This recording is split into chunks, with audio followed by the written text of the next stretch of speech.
జయతు జయతు దేవో దేవకీనందనోయం జయతు జయతు కృష్ణో వృష్ణివంశప్రదీపః జయతు జయతు మేఘశ్యామలకోమలాంగో జయతు జయతు పృథ్వీ భరనాశో ముకుందః. హరి ఓం. పరమేశ్వర స్వరూపమైన సభకి నమస్కారం. ఈనాడు నేను ప్రవచనం చెయ్యబోతున్నటువంటి విషయం మనందరికీ కూడా చాలా ఉపయుక్తకరమైనటువంటి విషయం. యథార్థమునకు వ్యాసభగవానుడు గృహస్థాశ్రమం అనేటటువంటిది ఎంత గొప్పదో, గృహస్థాశ్రమంలో ఉన్నటువంటి వాడు తరించడానికి ఎటువంటి మార్గాన్ని అవలంబించాలో, ఎటువంటి జీవనం గడపాలో, అందులో తేడా వస్తే ఏం జరుగుతుందో, భోగం అంటే ఏమిటో దాన్ని ఎలా అనుభవించాలో, అలా భోగం అనుభవిస్తే పొరపాటు లేకుండా ఎలా ఉంటుందో చెప్పడానికి ఒక అద్భుతమైనటువంటి ఆఖ్యానమును చూపించారు. అది దేవహూతి కర్దమ ప్రజాపతుల యొక్క జీవితం. సాధారణంగా ఒక అయోమయం ఉంటుంది ప్రపంచంలో. బ్రహ్మచర్యము గొప్పదా, గృహస్థాశ్రమము గొప్పదా, సన్యాసము గొప్పదా, వానప్రస్థము గొప్పదా, ఏ ఆశ్రమము గొప్పది అని. అయితే నియమము కానీ కాదు. మీరు చూడండి, శ్రీమన్నారాయణుడి కోసం ఒక వ్యక్తి తపస్సు చేశాడు. తపస్సు చేస్తే భగవానుడు ప్రత్యక్షం అయ్యాడు అనుకోండి. అది ఎన్నాళ్ళు తపస్సు చేశాడు? ఒక 2 సంవత్సరాలో 3 సంవత్సరాలో 5 సంవత్సరాలో కాదు, ఒక 10,000 సంవత్సరములు తపస్సు చేశాడు అని మీరు అనుకోండి. 10,000 సంవత్సరములు తపస్సు చేసిన తర్వాత శ్రీమన్నారాయణుడు ఎదురుగుండా ప్రత్యక్షం అయ్యాడు అనుకోండి. ప్రత్యక్షం అయిన తర్వాత నీకేం కావాలయ్యా అని అడిగాడు అనుకోండి. నాకు మంచి పెళ్ళం కావాలి స్వామి అని అడిగాడు అనుకోండి. నేను ఇలా మీకు పురాణం చెప్పాను అనుకోండి. మీరు ఏమంటారు? వెంటనే చాలామంది నవ్వారు. అప్పుడే మీరేమంటారు? అదేమిటండి, శ్రీమన్నారాయణుడు కనపడితే మంచి పెళ్ళం కావాలని కోరుకోవడం ఏమిటండి, దానికి 10,000 సంవత్సరాలు తపస్సు ఎందుకు? 10 పెళ్లి చూపులు చూస్తే సరిపోయే, ఎక్కడో ఒక్కడ దొరుకుతుంది కదా ఆ పెళ్ళం.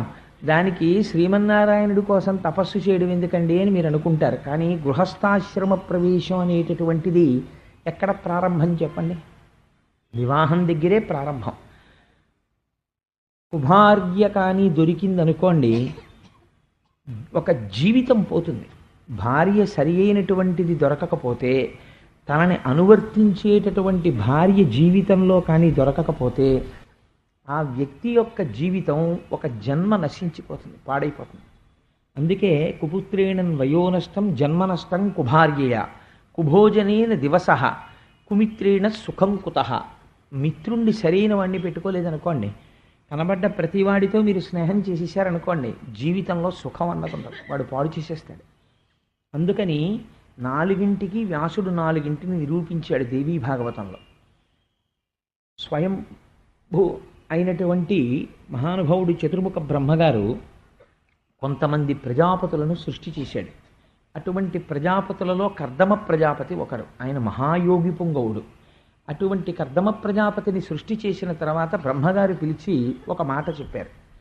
నాయనా, నువ్వు ప్రజోత్పత్తిని చెయ్యాలి, నువ్వు ఇంకా సృష్టి కార్యాన్ని నిర్వహించాలి.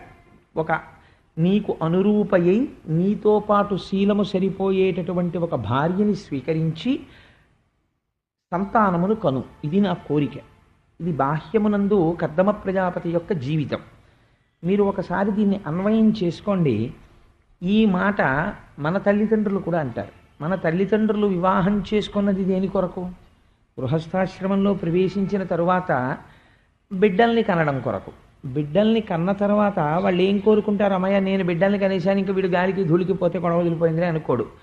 ఒక కర్తవ్యం ఉంటుంది. ఏమిటా కర్తవ్యం అంటే, మళ్ళీ తన కొడుకుని కూడా ఒక యోగ్యమైనటువంటి స్త్రీని చూసి కోడలుగా తెచ్చుకుని ఆ కొడుక్కి ఒక పిల్లనిచ్చి వివాహం చేస్తాడు. ఆయన్ని కూడా గృహస్థాశ్రమంలో ప్రవేశపెడతాడు. ఆయన్ని ఎందుకు గృహస్థాశ్రమంలో ప్రవేశపెడతారు అంటే, తను ఎలా బిడ్డల్ని కన్నాడో అలా తన కుమారుడు కూడా బిడ్డల్ని కనాలి. మనకి ఎందుచేత అంటే, జన్మచేత 3 రుణములు ఉంటాయి. నేనేం ప్రోనోటు రాయలేదండి, నేనేం ఇప్పుడు అప్పు తేలేదు, నాకెక్కడ ఉంటుందండి అప్పు అని అడగడానికి వీల్లేదు. అందులో ప్రధానమైనటువంటి రుణం ఏమిటంటే పితృ రుణం. ఆ పితృ రుణం అంటే తండ్రి గారు నన్ను కన్నారు, నేను పుట్టగానే నా తండ్రి గారికి రుణపడతాను. ఆ రుణం ఎలా తీరుతుంది అంటే నేను కూడా కొంతమంది బిడ్డల్ని కనాలి. ఆ బిడ్డల్ని కంటే నేను నా రుణం నుంచి విముక్తుడనవుతాను. అంచేత మనుష్యుడికి అది ప్రధానమైనటువంటి ధర్మములలో ఒకటి. అందుకని గృహస్థాశ్రమ స్వీకారం చేస్తాడు. కర్దమ ప్రజాపతితో చతుర్ముఖ బ్రహ్మగారు ఈ మాట చెప్పారు, నువ్వు కూడా వివాహం చేసుకుని సంతానోత్పత్తిని చేయవలెను అని చెప్పారు. చెబితే ఆయన ఏం చేశాడంటే, ఆయన మహాయోగి పుంగవుడు, గొప్ప జ్ఞాని, గొప్ప తపశ్శక్తి సంపన్నుడు ప్రజాపతి. తండ్రి మాట పాటించాలి అని అనుకున్నాడు. ఇప్పుడు ఆయన ఏం చేశాడు, శ్రీమన్నారాయణుడి గురించి సరస్వతీ నదీ తీరంలో కూర్చొని 10,000 సంవత్సరములు తపస్సు చేశాడు. 10,000 సంవత్సరములు తపస్సు చేస్తే స్వామి ఎదురుగుండా ప్రత్యక్షమయ్యారు. ఇప్పుడు మీరు కొంచెం జాగ్రత్తగా గమనించాలి. ఈ కథలో అసలు మొట్టమొదటి మలుపే ఆశ్చర్యంగా ఉంటుంది. భగవంతుడు కనపడగానే భక్తుడి కన్నుల వెంట ఆనంద భాష్పాలు కారతాయా, భక్తుణ్ణి చూడగానే భగవంతుడి యొక్క కన్నుల వెంట ఆనంద భాష్పాలు కారతాయా? అంటే మనం వెంటనే ఏ సమాధానం చెప్తాం? భగవద్దర్శనం అయినప్పుడు భక్తుడి కన్నుల వెంట ఆనంద భాష్పాలు కారతాయని చెప్తాం. కానీ నీలాంటి ఒక అద్భుతమైన కోరికతో శరణాగతి చేసి ఇంత తపస్సు చేసిన నిన్ను చూస్తే నా కన్నుల వెంట ఆనంద భాష్పాలు కారుతున్నాయని, శ్రీమన్నారాయణుడి కన్నుల వెంట ఆనంద భాష్పములు కిందకి జారి భూమి మీద పడ్డాయి. అది ఎంత చిత్రమైన సంఘటన అంటే, ముందటగాంచనంత బుధముఖ్యుడు విష్ణుడు కర్దమున్ దయానందమెలర్పచూడ నయనంబుల రాలిన భాష్పముల్ ధరన్ బిందువులై వెసందొరగి పేర్చి సరస్వతి చుట్టి పారుటన్ బింది సరోవరంబనడి పేరదనర్చిన పుణ్యతీర్థమున్.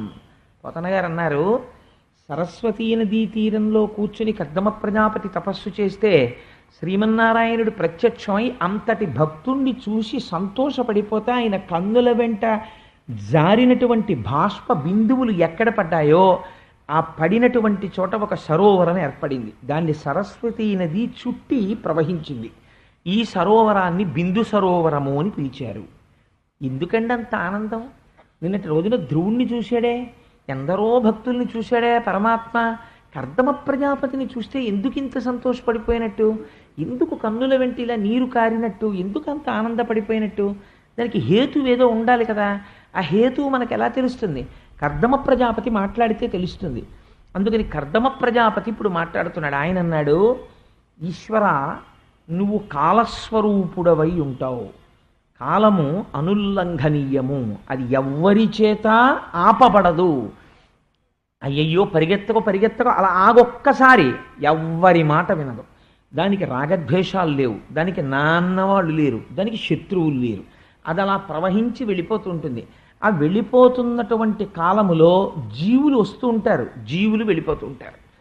అయ్యో వీళ్ళు వచ్చారని ఆగదు. అయ్యో ఒక మహాత్ముడు వెళ్ళిపోతున్నాడు, నేను ముందుకెడితే ఈ నిమిషంలోని ఆగదు. దానికి సంతోషం ఉండదు, దానికి దుఃఖం ఉండదు, అది నడిచి వెళ్ళిపోతుంటుంది. ఇలా వెళ్ళిపోతున్నటువంటి కాలమునందు అల్పమైనటువంటి భోగముల యందు తాదాత్మ్యత చెందకుండా నిన్ను చేరాలి. ఈ కాలం ఎవరి స్వరూపము? నీ స్వరూపమే. నీ స్వరూపమైనటువంటి కాలములో నిన్ను అనుష్ఠించి నిన్ను చేరుకోవాలి. నిన్ను చేరుకోవడానికి అపారమైన భక్తి ఉండాలి.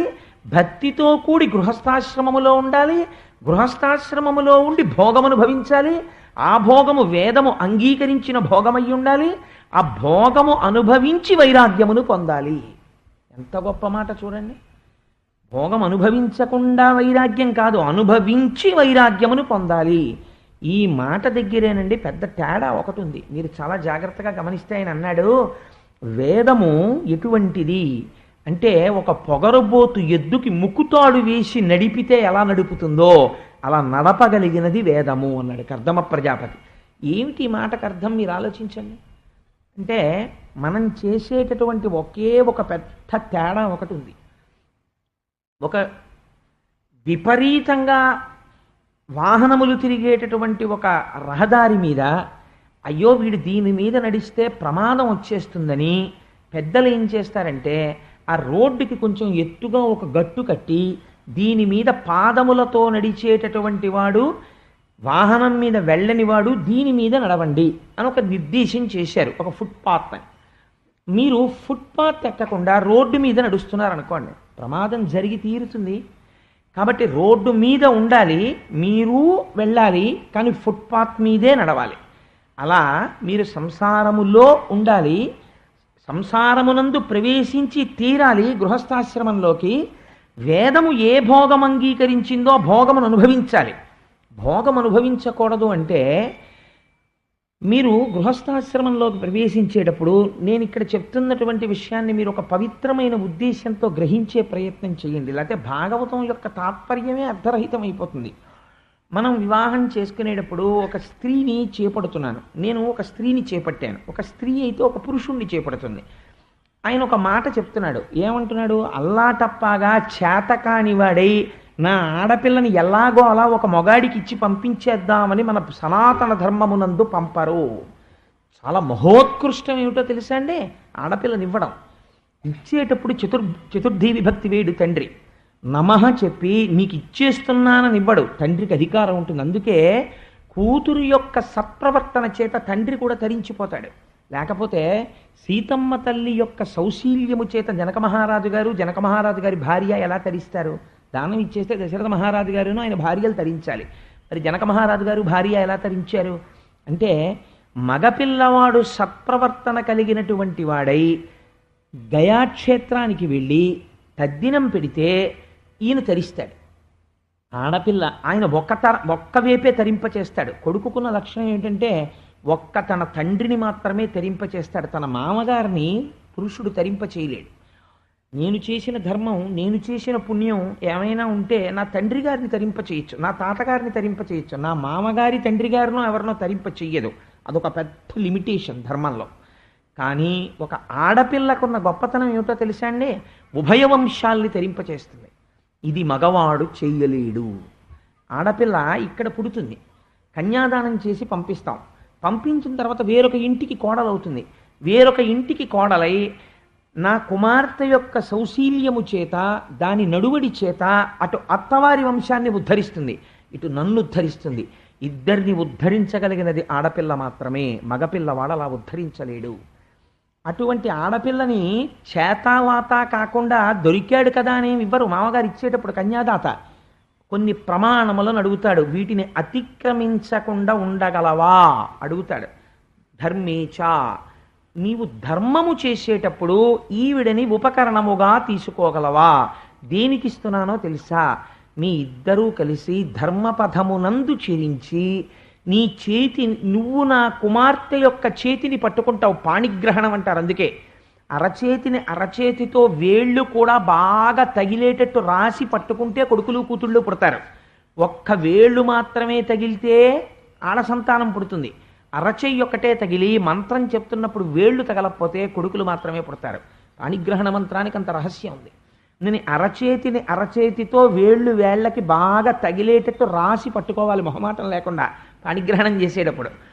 అయితే అవన్నీ ఉన్నాయా అండి అంటే, మీరు ఎప్పుడైనా వివాహ విధి వింటే ఆశ్చర్యపోతారు. ఎప్పుడైనా మా బావగారు అచ్చయ్య శాస్త్రి గారు అమ్మాయి వివాహం జరిగినప్పుడు వాళ్ళ అమ్మాయి వివాహానికి వివాహ విధి గురించి ఉపన్యాసం చెప్తానని మాట ఇచ్చాను మా బావగారికి. సరే, అందుచేత ఎందుకు ఈ మాట చెప్పానంటే, మనకి ప్రతి దాంట్లో ఒక ధర్మం ఉంటుంది, ఒక పవిత్రత ఉంటుంది మనం చేసే పనిలో. తప్ప ఏదో వేలంబరం కింద చెయ్యరు. ధర్మేచ, నీకు ఈవిడ ధర్మపత్ని. అర్ధేచ, అర్ధమునందు ఈవిడ్ని నువ్వు దాటకుండా ఉండాలి. ఏమిటి అర్థం అంటే? అర్థం అంటే డబ్బులు కావండి. అర్థం అంటే ఏమిటో తెలుసా? హృదయక్షేత్రము నుండి పురుషుడి యొక్క తేజస్సు కదులుతుంది. హృదయక్షేత్రము నుండి కదిలినటువంటి తేజస్సుని ఎక్కడా నిక్షేపించడానికి వీల్లేదు. కేవలము తన ధర్మపత్ని యందు మాత్రమే నిక్షేపించాలి. అది ఏ ధర్మబద్ధమైన కామము. దాని వలన కలిగే అర్థం ఏది? మళ్ళీ తానే ఆమె కడుపు నుంచి కొడుకుగా వస్తాడు. అందుకని ఇప్పుడు ఏమైంది? ధర్మ అర్థ కామముల యందు ఈ క్షేత్రమును నువ్వు అతిక్రమించనని మాటి నేను ఈ అమ్మాయిని నువ్వు ఉద్ధరింపబడడానికి నీకు ఇస్తాను. పిచ్చి పిచ్చిగా ప్రవర్తిస్తే తీసుకుపోతాను మళ్ళీ అని చెప్తాడు తండ్రి. అంటే ఆ మాట అనకూడదు కాబట్టి అనడంతే.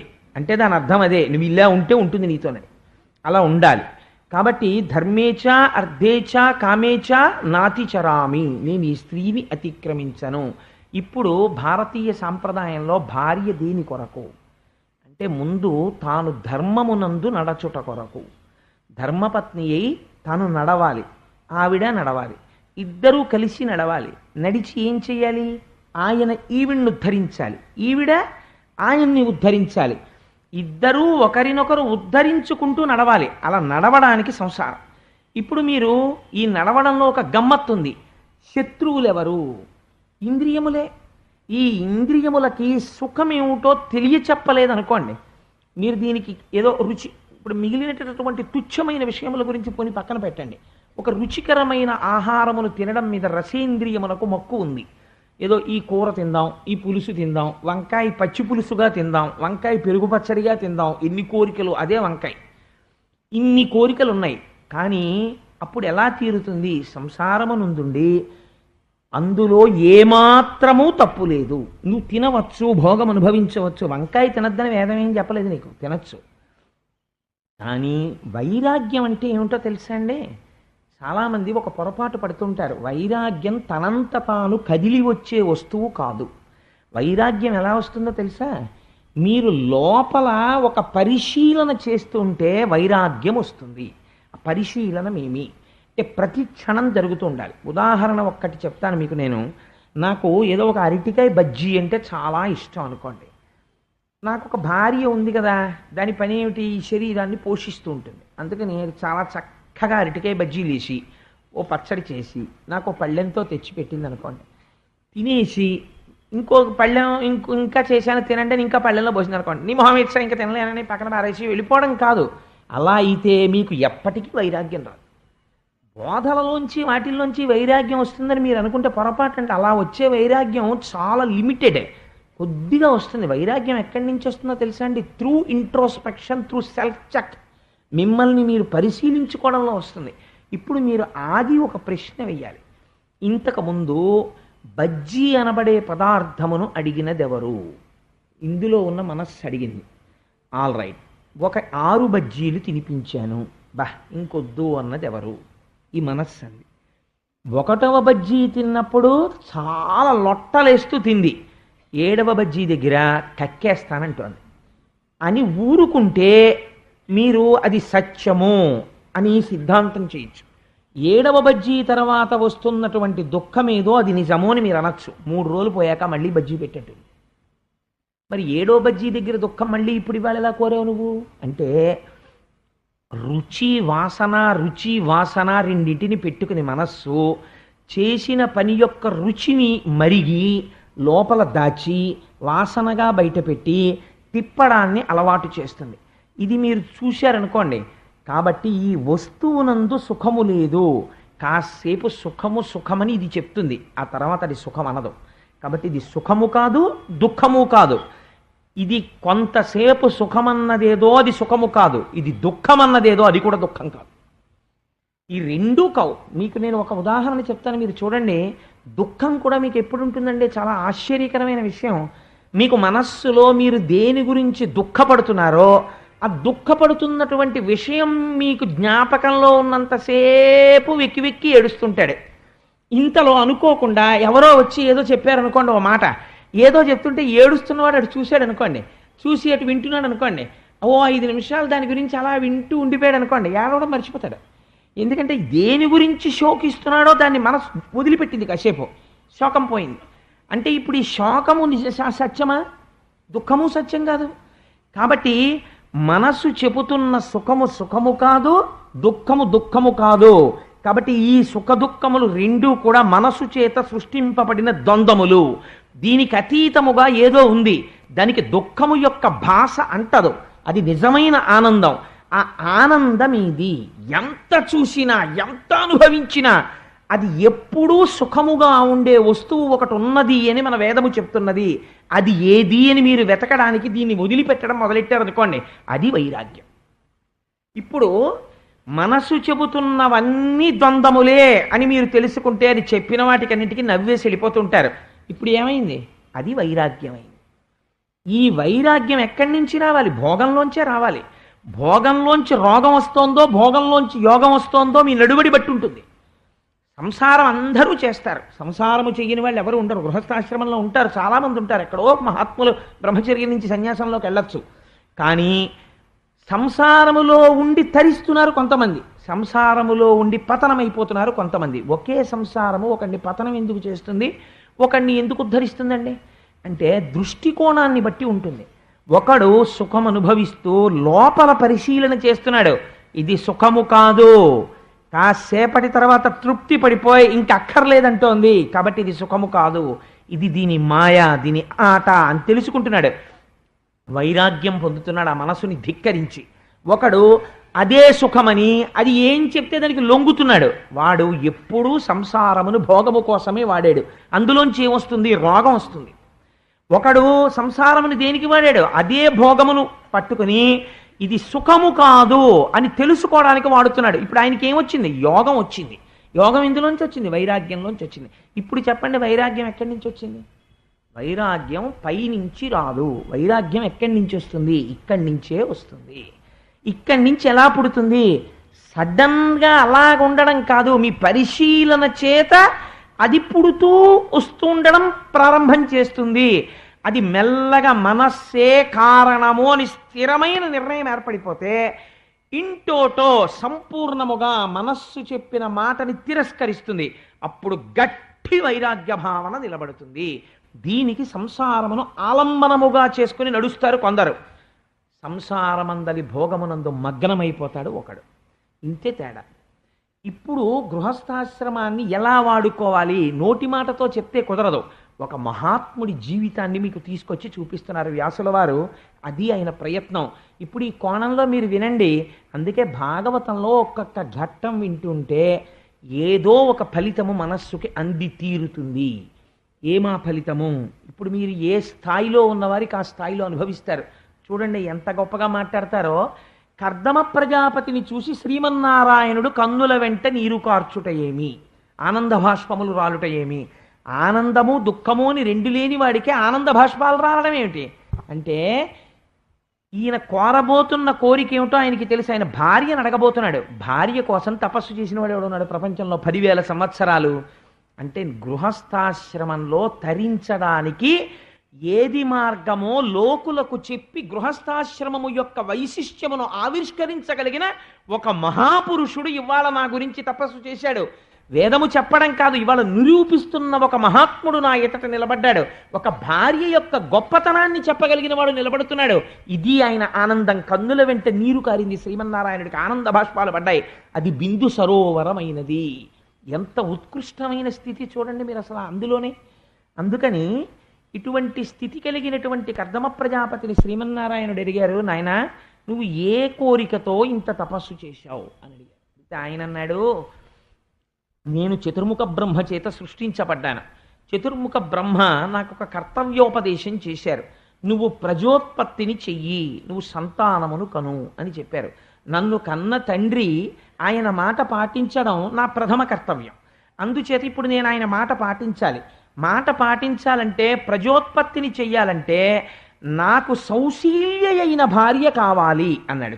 ఎంత గొప్ప మాట అన్నాడో చూడండి. ఎందుచేతంటే చిత్రంగా ఉంటుంది. రామకృష్ణ పరమహంస వివాహం చేసుకుని కూడా శారదాదేవిని ఎప్పుడూ తీసుకెళ్ళలేదు. తీసుకెళ్ళకపోతే శారదాదేవి దగ్గరికి వచ్చి కొంతమంది చెప్తూ ఉండేవారు, నీ భర్త పిచ్చివాడు అయిపోయాడు, తిరుగుతున్నాడని. పాపం ఆవిడికి భర్త గారిని చూసుకోవాలని కోరిక పుట్టింది. ఒకసారి కలకత్తా వెడతానంటే తండ్రి గారు అర్థం చేసుకుని తీసుకెళ్ళారు. తీసుకెళ్తే సరే మధ్యలో అనేక ఘట్టాలు జరిగాయి అనుకోండి. రామకృష్ణ పరమహంస దగ్గరికి చేరుకున్న తర్వాత మొట్టమొదటి రాత్రి రామకృష్ణ పరమహంస శారదాదేవిని పిలిచి అన్నారు, చూడు నేను నిన్ను వివాహం చేసుకున్నాను, పరమ యథార్థం, నువ్వు నాకు భార్యవి, నేను నీకు భర్తని. భార్యాభర్తల సంబంధము చేత కేవల భోగములను అనుభవించి డొల్లయైన సంసారమునందు ప్రవేశించి నీవు పతనమై నేను పతనమై ఉండిపోదామంటే నాకు అభ్యంతరము లేదు, తాళి కట్టాను కాబట్టి లేదు. నీవు నాకు భార్యవై నేను నీకు భర్తనై సంసారమనగా కేవలము బిడ్డలని కనడము కాదు, కామోపభోగము కాదు, ఈశ్వర పాదములు పట్టి తరించడంలో నువ్వు నాకు నేను నీకు ఆలంబనంగా నిలబడదామంటే మాట ఇయ్యగలవా అని అడిగారు. అంటే శారదామాత అంది, ఇలాంటి సంసారాలు ఎన్ని జన్మలు చేశానో తరించిపోవడానికే మన ఇద్దరం దంపతులుగా మిగిలిపోదాం. అంతే, ఇద్దరు తరించిపోయారు. ఇప్పుడు భార్య సౌశీల్య కాలేదనుకోండి. అందుకే కోడల్ని తేవడానికి, భార్యని తేవడానికి కొడుక్కి అధికారం ఎవరిది అంటే, ఆ అధికారం ఎవరిదో తెలుసా అండి? కేవలము తండ్రిదే. ఇందుచేత తన తేజస్సు బయట నడుస్తోంది కొడుకుగా. ఆయనకి ఎటువంటి భార్య అయితే ఆయన తరించగలడో, తండ్రి గుర్తుపట్టగలడో. అందుకని తండ్రి వెతికి తీసుకురావాలి కోడల్ని. కాబట్టి ఇప్పుడు ఎవరు ఆయనకి తండ్రి? శ్రీమన్నారాయణుడే తండ్రి. బ్రహ్మకి శ్రీమన్నారాయణుడికి అభేదం మీరు వింటున్నారు కదా రోజు. అందుకని ఇప్పుడు తండ్రి నిర్ణయించాలి. ఇది ఎంత లౌకికమైనటువంటి ధర్మాన్ని ఆవిష్కరిస్తున్నాడో చూడండి. తను వెతుక్కోలేక చేతకానివాడై కాదు, తను తరించడానికి గృహస్థాశ్రమంలో తన తండ్రి చెప్పాలి తనకి అనుకూలవతి అయిన ఇల్లాలెవరో. ఇటువంటి వాడిని చూసి ఆనంద భాష్పాలు రాల్చాడు. నాన్నగారు మీరు చెప్పిన పుస్తకాలు చదువుకున్నాను, మీరు చెప్పిన కోర్సు చదివాను, మీరు చెప్పిన ఉద్యోగం చేశాను, నా మనస్సు నాది, మీరు చెప్పిన పిల్ల నేనెందుకు చేసుకుంటానన్నవాడు కొడుకు కాడు. అలా కొడుకు యొక్క సౌశీల్యాన్ని చూడగలిగిన వాడై ఉండాలి తండ్రి. ఈ అమ్మాయి అయితే నీకు కట్నం ఎక్కువ తీసుకొస్తుందిరా అన్నవాడు కాడు తండ్రి. ఇటువంటి పిల్లని చేసుకుంటే మన వంశం తరిస్తుందిరా అని చెప్పినవాడు తండ్రి. అందుచేత మహానుభావుడు రామాయణంలో అంటారు, ప్రియాతు సీత రామస్య దారాహ పితృకృత ఇతి. రామచంద్రమూర్తికి సీతమ్మ చాలా ఇష్టము. ఎందుచేత? మొదటి కారణమేది? దశరథ మహారాజు గారు తనకి భార్యగా నిర్ణయించారు. మా నాన్నగారికి తెలుసు నేను ఎవరి భార్యగా ఉండాలో, ఎవరు నాకు భార్యగా ఉండాలో. సీతమ్మని నిర్ణయించారు. అందుకని గౌరవము, తండ్రి యొక్క తీర్పు మీద గౌరవం. అలా ఇప్పుడు ఆయన ఎవరిని అడగాలి? తండ్రిని. నేను గృహస్థాశ్రమంలోకి వెళ్ళమని చిత్రముఖ బ్రహ్మగారు చెప్పారు, కానీ పిల్లని చెప్పలేదు. ఏ పిల్ల నాకు సౌశీల్యవతియో, ఏ పిల్లని నేను చేసుకుంటే తరించగలనో, కేవలము ధర్మేచార్థేచా కామేచా నాతి చరామి అని బూట్లు వేసుకుని, టై కట్టుకుని, కోట్ వేసుకుని, పెళ్ళి అవ్వకముందే రిసెప్షన్లో పక్కన కుర్చీల్లో కూర్చుని వచ్చిన పెద్దలకి బూట్లు ఇప్పకుండా నమస్కారాలు పెట్టిన పెళ్ళిళ్ళు కావు. ఇలా ఆలోచించిన పెళ్ళిళ్ళు. అందుకని ఆయన అన్నాడు, ఎవరిని నేను వివాహం చేసుకోవాలో నిన్ను అడుగుతున్నానయ్యా తండ్రి, నువ్వు నవ్వకు.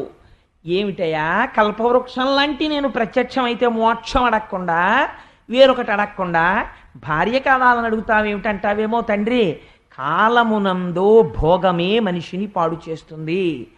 ఆ భోగము పాడు చెయ్యకుండా నాతో కలిసి నడవగలిగినటువంటి సౌశీల్యవతి నాకు కావాలి. సంసార సంబంధమైనటువంటి భోగమును అనుభవించాలి, కానీ ఇద్దరం తరించగలగాలి. అది కదా ధర్మపత్ని అంటే. ఇద్దరము తరించడానికి అనుకూలమైన మనః పరిణతి కలిగినటువంటి సౌశీల్యవతి అయినటువంటి ఒక ఇల్లాలిని నాకు నువ్వు కుదుర్చు అని అబ్బో అద్భుతమైన స్తోత్రం చేశాడు. చేస్తే ఆయన అన్నారు, నేను కూడా నువ్వు ఈ కోరిక అడుగుతావని తెలుసు. ఆయనకి తెలియదండి, సమస్త చరాచర ప్రపంచమునందు నిండి నిబిడీకృతమైన వాడికి విష్ణువు అని పేరు. మొన్న స్వామి చెప్పారు కదా, వ్యాపకత్వము కలిగి ఇందులో అందులో అని మీరు చెప్పడానికి వీలు లేకుండా అంతటా నిండిపోయిన వాడెవరో, అంతర్బహిష్ట తత్సర్వం వ్యాప్య నారాయణ స్థిత, లోపల బయట నిండిపోయిన వాడిని నారాయణుడని పిలుస్తారు. అంతటా నిండిపోయిన వాడిని ఒక రూపంతో కనపడమని అడిగితే అది తపస్సు. అలాంటి వాళ్ళని అనుగ్రహించడానికి ఆయన ఒక రూపంతో కనపడతాడు. ఒక రూపంతో కనపడ్డాడు. కనబడితే స్తోత్రం చేశాడు. నల్ల కలువలా ఉన్నటువంటి నీ స్వరూపానికి నమస్కారం, నీ చేతిలో ఉన్నటువంటి శంఖచక్ర గదా పద్మములకు నమస్కారం, నీ పాద పద్మములకు నమస్కారం. తండ్రి, నువ్వు వేదము చేత స్తుతింపబడిన వాడివి, మాంసనేత్రము చేత చూడబడని వాడివి, అంతటా నిండి నిబిడీకృతమైన వాడివి, ఈ లోకములను హేళగా సృష్టించిన వాడివి, వీటిని నిలిపిన వాడివి, తుదకు నీలోనికి తీసుకునేటటువంటి వాడివి. అటువంటి వాడివి నాయందు అనుగ్రహించి నేను చూడడానికి వీలుగా ఒక రూపముతో దర్శనమిచ్చావు, నేను కృతజ్ఞుడను అని నమస్కరించాడంతే. భావన స్తోత్రం అంటే అదే ఉంటుందంటే దాని తీర్పు. నమస్కరిస్తే ఆయన అన్నాడు, నాకు చాలా సంతోషం కలిగిందో కర్దమ ప్రజాపతి, నీ స్తోత్రానికి నీ మాటకి నీకు కావలసిన భార్యని నిర్ణయించాను. ఎల్లుండి ఇక్కడికి స్వయంభవ మనువు వస్తున్నాడు. స్వయంభవ మనువుకి 3 కుమార్తెలు ఉన్నారు. అకూతి, దేవహూతి, ప్రసూతి. ప్రసూతిని దక్ష ప్రజాపతికి ఇచ్చి వివాహం చేశారు. అందులో దేవహూతి అనబడేటటువంటి పిల్ల నీకు తగినటువంటి కన్య. ఆ దేవహూతిని రథం మీద కూర్చోపెట్టుకుని వస్తున్నాడు స్వయంభవమనువు. నిన్ను అడుగుతాడు, పిల్లనిస్తాను స్వీకరించమని.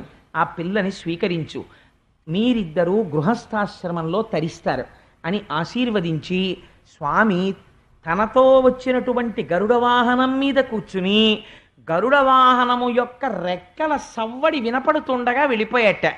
మీకు ఎంత గమ్మత్తుగా చెప్తారంటే వ్యాసుల వారు, ఒక విమానం వెళ్ళిపోతున్నప్పుడు వచ్చేటటువంటి టేక్ ఆఫ్ సౌండ్ వేరు. మన మిమిక్రీ చేసేవాళ్ళు అందుకే విమానం ఎగిరిపోతే ఎలా ఉంటుంది అన్న ధ్వని చేస్తారు. అది మనకి గమ్మత్తుగా ఉంటుంది. ఎప్పుడూ మనం ఎక్కలేదు కాబట్టి లేకపోతే ఎక్కిన మహాత్ములు ఉండొచ్చు అనుకోండి, ఓహో విమానం వెళ్ళిపోతే అలా ఉంటుందా అని వింటూ ఉంటాం. కానీ గరుడ వాహనం వెళ్ళిపోతోందిట రెక్కలు అల్లారుస్తూ ఇలాగా వెళ్ళిపోతుంటే గరుడు రెక్కలు కదుపుతున్నప్పుడు వచ్చిన శబ్దం ఏమిటో తెలుసా అండి? ఒక రెక్కలోంచి ఋగ్వేదము, ఒక రెక్కలోంచి సామవేదము కర్దమ ప్రజాపతి విన్నట్ట. అంటే ఇప్పుడు గరుడ వాహనం అంటే ఒక పక్షి కాదు, వేదమే.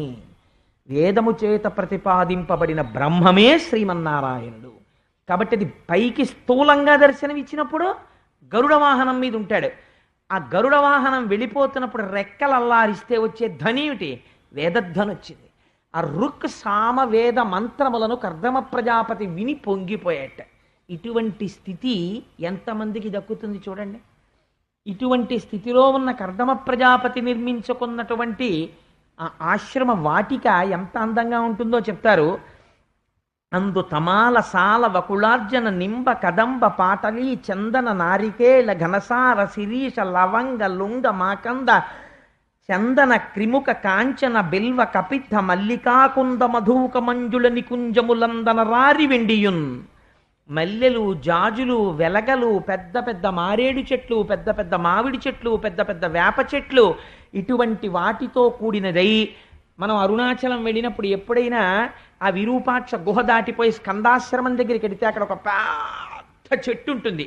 ఆ చెట్టుని చూస్తే నాకు అనిపిస్తూ ఉంటుంది, ఇక్కడ రమణులు వాళ్ళ అమ్మగారికి మోక్షం ఇచ్చినప్పుడు కొంతమంది చుట్టూ ఉన్నారు, వాళ్ళు ఇప్పుడు ఎవరు బహుశా లేరు.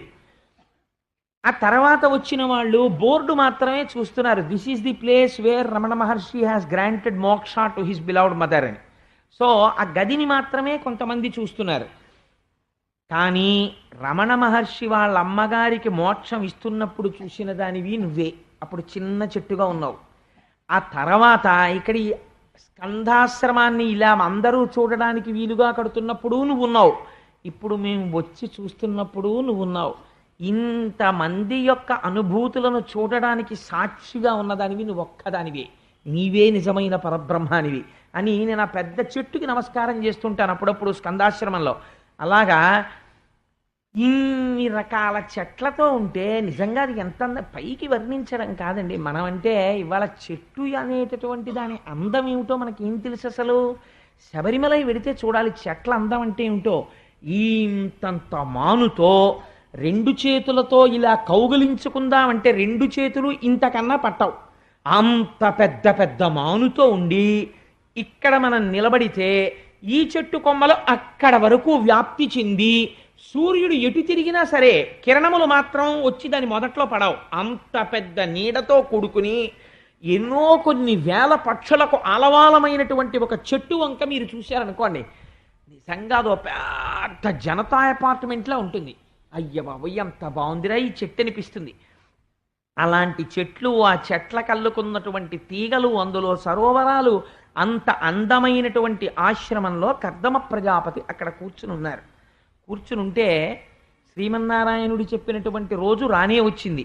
స్వయంభవమనువు చేతిలో ధనస్సు పట్టుకొని రథం మీద తన భార్య అయిన శతరూపతోటి తన కుమార్తె అయినటువంటి దేవహూతితోటి వచ్చారు. వచ్చి కర్దమ ప్రజాపతి యొక్క దర్శనం చేశారు. చేసి ఎంత అందంగా మాట్లాడతారో చూడండి. కర్దమ ప్రజాపతి వయస్సులో చిన్నవాడు, స్వయంభవమనువు పెద్దవాడు. కానీ జ్ఞానము చేత కర్దమ ప్రజాపతి పెద్దవాడు, స్వయంభవమనువు చిన్నవాడు. అందుచేత కర్దమ ప్రజాపతి పాదములకు స్వయంభవమనువు నమస్కరించాడు. నమస్కరించి సరసిజ గర్భుడు తనచే విరచితమైనట్టి వేద వితతుల నెల్లన్ ధరవెలయించుటకై బుధవర మింబుం తన ముఖంబు వలన సృజించెన్. అంటే ఇప్పుడు దేన్ని చెప్తున్నాడండి? పురుష సూక్తం చెప్తున్నాడు. బ్రాహ్మణోస్య ముఖమాసీత్ బాహూరాజన్యకృత.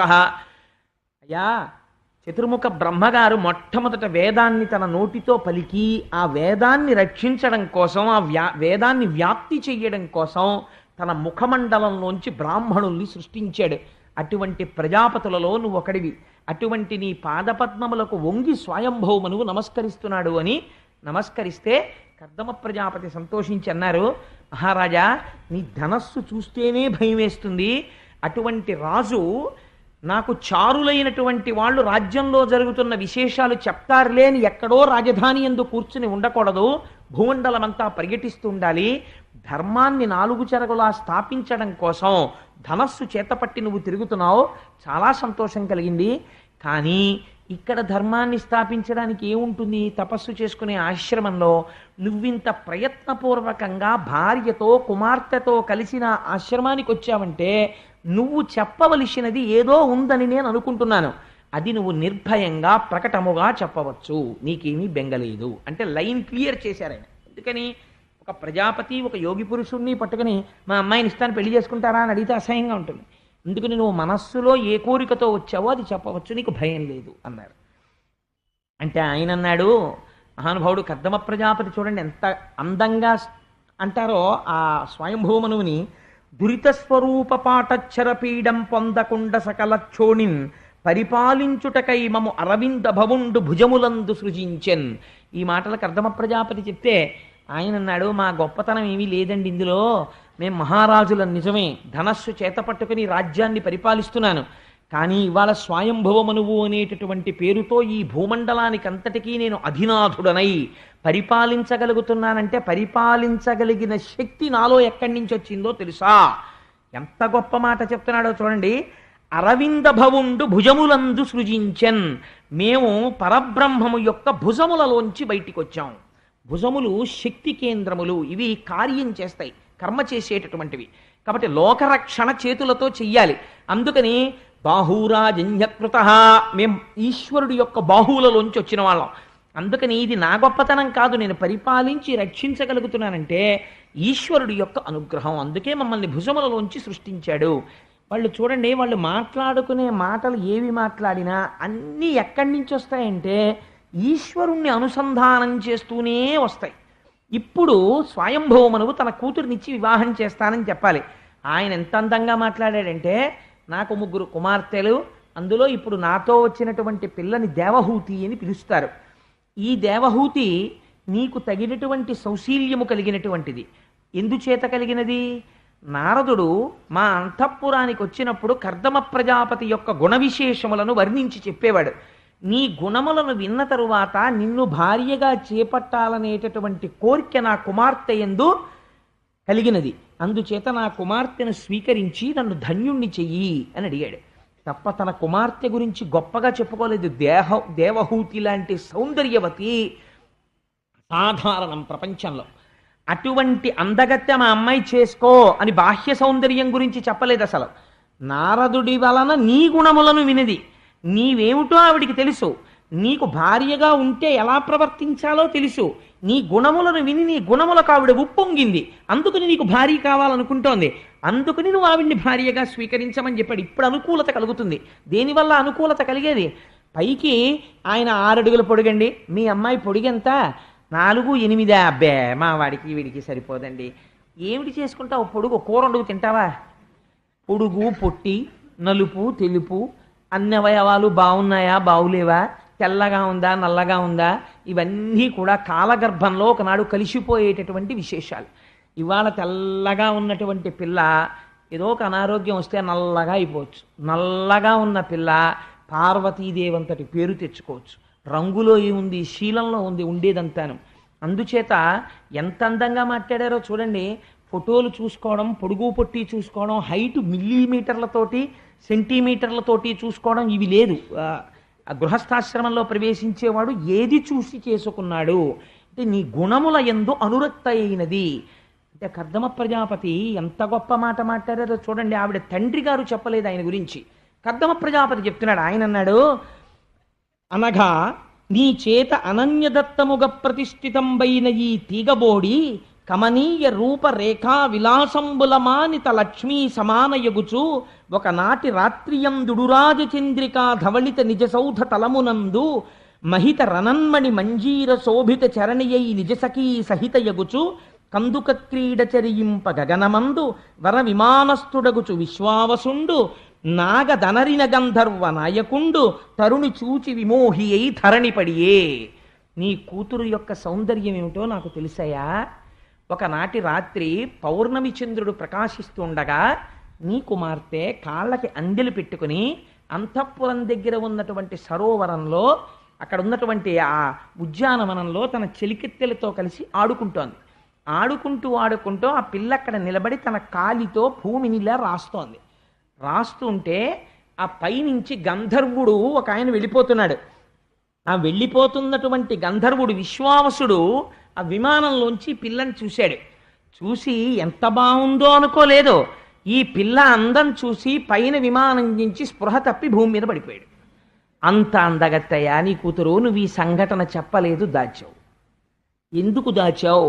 బాహ్య సౌందర్యాన్ని చెప్పకూడదు కనుక దాచావు.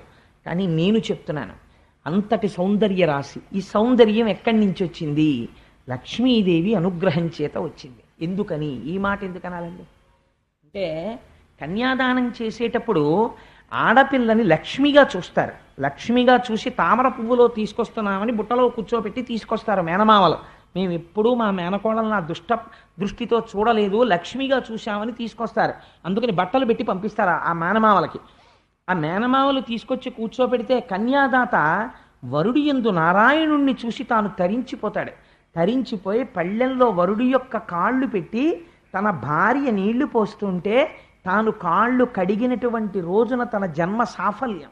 నారాయణుడి యొక్క కాళ్ళు కడిగి తజ్జలములను తన శిరస్సు మీద ప్రోక్షణం చేసుకునేటటువంటి మహాభాగ్యము ఎవరి వల్ల కలుగుతుంది? ఆడపిల్ల వల్ల కలుగుతుంది తండ్రికి. అందుచేత నీ కుమార్తె అంతటి సౌందర్య రాశి. నేను ఒక్క మాట చెప్పనా మహానుభావ, స్వయంభూమనువు, ఎవరికి లక్ష్మీదేవి యొక్క అనుగ్రహము కలిగిందో వారు మాత్రమే నీ కుమార్తెని చేపట్టగలరు.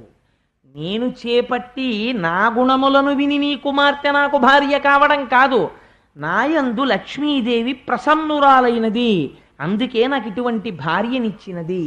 ఈ మాట ఎవరు అనగలరో తెలుసా అండి? శంకరాచార్యులు వారు అంటారు, కళాభ్యాం చూడాలంకృత శశికళాభ్యాం లిజితపఫలాభ్యాం. భార్యాభర్తలు ఎలా ఉండాలంటే, అబ్బా ఆయన తపస్సుకి ఫలితం ఈవిడ పుణ్యాలు నోముల పంట ఆయన. ఇద్దరు ఒకరినొకరు ఎలా ఉద్ధరించుకుంటున్నారండి నిజంగా అనిపించుకోగలగాలి దాంపత్యం అంటే. తప్ప దాంపత్యం అంటే ఆవిడ పొడుగ్గా ఉంది ఈయన పొట్టిగా ఉన్నాడు అవన్నీ కాదు దాంపత్యం. ఒకరినొకరు ఎలా తరింప చేసుకుంటున్నారు సంసారంలో, అన్ని గుణములు కలిగినదయా. నీ కుమార్తె నాకు భార్య కావడానికి తగినదని నిర్ణయించిన వాడెవరో తెలుసా? నువ్వు కాదు, నేను కాదు, తండ్రి శ్రీమన్నారాయణుడు నిర్ణయించి మొన్నటి రోజునే చెప్పాడు. అందుకని నేను నీ కుమార్తెని భార్యగా స్వీకరిస్తాను. ఇది ప్రపంచమునందు మొట్టమొదటి పెద్దలు కుదిర్చిన వివాహము అన్నాడు. ప్రపంచంలో మొట్టమొదట జరిగిన పెద్దలు నిర్ణయించిన వివాహం ఏదో తెలుసా అండి? దేవహూతి కర్దమ ప్రజాపతుంది. ఎందుచేత ఎవరు నిర్ణయించారు? పెద్దలు నిర్ణయించినారుగానా అంటాడు. అన్నీ ఉంటుంది, ఈయనే ఆ దొడ్లో ఈ దొడ్లో తిరిగి తీసుకొచ్చాడు ఆ పిల్లని. పెద్దలు నిర్ణయించినారుగానా అంటే ఇలా నిర్ణయించాలి. శ్రీమన్నారాయణుడు నిర్ణయించాడు, నిర్ణయిస్తే వివాహం జరుగుతోంది, వడంబడి జరుగుతోంది. అందుచేత అటువంటి పెద్దలు నిర్ణయించిన వివాహము ఆదిరాజు కుమార్తెని నేను చేసుకుంటున్నాను అన్నాడు. ఇదో గమ్మత్తైన మాట. ఆదిరాజు కుమార్తె ఏంటండి అంటే, ఆదిరాజు అని పేరు ఎవరికంటే స్వయంభూ మనువుకి పేరు. ఎందుకనంటే సమస్త భూమండలాన్ని వరాహమూర్తి పైకెత్తి ఇచ్చిన తరువాత మొదటి రాజు స్వయంభూ మనువు. అందుకని ఆయన ఆదిరాజు అని పిలుస్తారు. స్వయంభూ మనువుకున్న గొప్పతనం ఏమిటో తెలుసా అంటే, అసలు ముందు రాచభోగములను అనుభవించిన వాడు ఆయనే.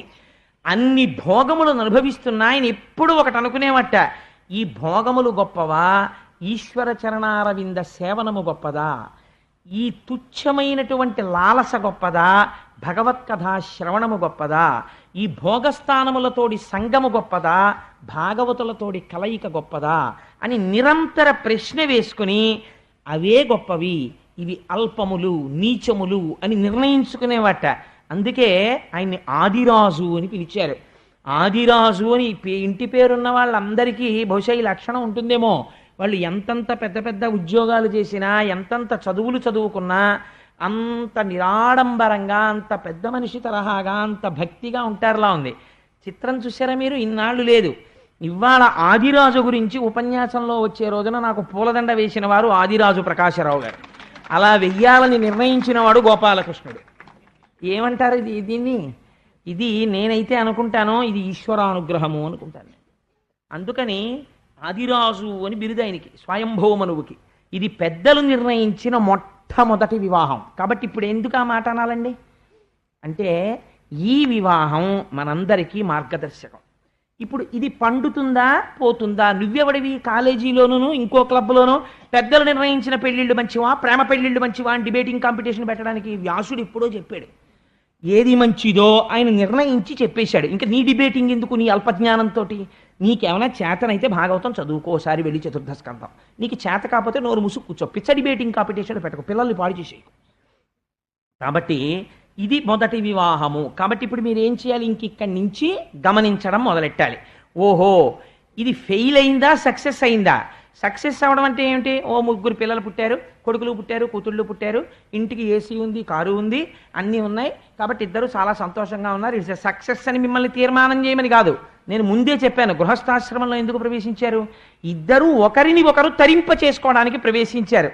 అలా తరింప చేసుకోగలిగారా?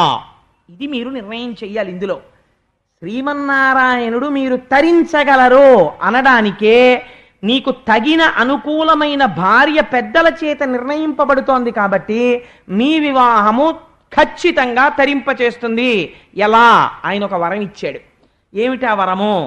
నేనే నీ కడుపున కొడుకుగా పుడతాను అని చెప్పాడు.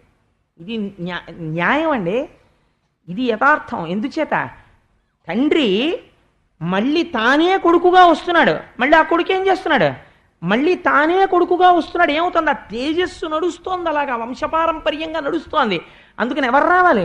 ఎవరు మొట్టమొదటి వాడో వాడు రావాలి. ఇప్పుడు మళ్ళీ అందుకు తాతగారి పోలుకో తండ్రి గారి పోలుకో రావాలి. అందుకని ఆ నారాయణుడుకు కర్దముడికి అభేదం, ఇద్దరు ఒకటే, తండ్రి కొడుకు ఒకటైపోయినప్పుడు అందుకని మళ్ళీ నారాయణుడే పుట్టాలి కడుపున. అందుకుని నేనే నీ భార్య కడుపున 10 నెలలు పడుకుని బయటికి వస్తానయ్యా. ఎంత విజయం చూడండి ఇది నిజంగా కర్దమ ప్రజాపతికి. ఇది గృహస్థాశ్రమం యొక్క విజయము అని చెప్తే సంతోషపడిపోయారు. చిత్రం ఏమిటో తెలుసా అండి? స్వయంభువమనువు పిల్లనివ్వలేదు కర్దమ ప్రజాపతి. ఈయన కర్దమ ప్రజాపతి ఇన్ని మాటలు చెప్తే స్వయంభువమనువు ప్రపోజ్ చేస్తే ఆయన ఒప్పుకుంటే తన కూతురి వంక చూశాడు. కూతురు చాలా చిరునవ్వు నవ్వుతూ తన సంతోషాన్ని వ్యక్తం చేసింది. ఇవ్వలేదు పిల్లని. శతరూప చెయ్యి పట్టుకుని పక్కకి తీసుకెళ్ళాడు. నీకు అంగీకారమేనా అని అడిగాడు. భార్యాభర్తలంటే ఇది.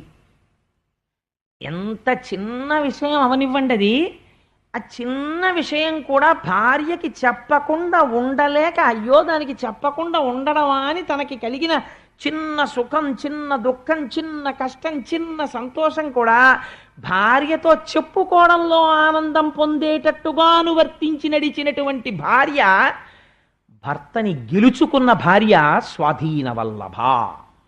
అందుకే శంకరుడు పార్వతీదేవికి చెప్పకుండా ఎవరికీ చెప్పడేది. అలా గెలుచుకుంది ఆవిడ. అలా గెలుచుకోగలిగితే స్వాధీన వల్లభ ఆవిడ భార్య అంటే.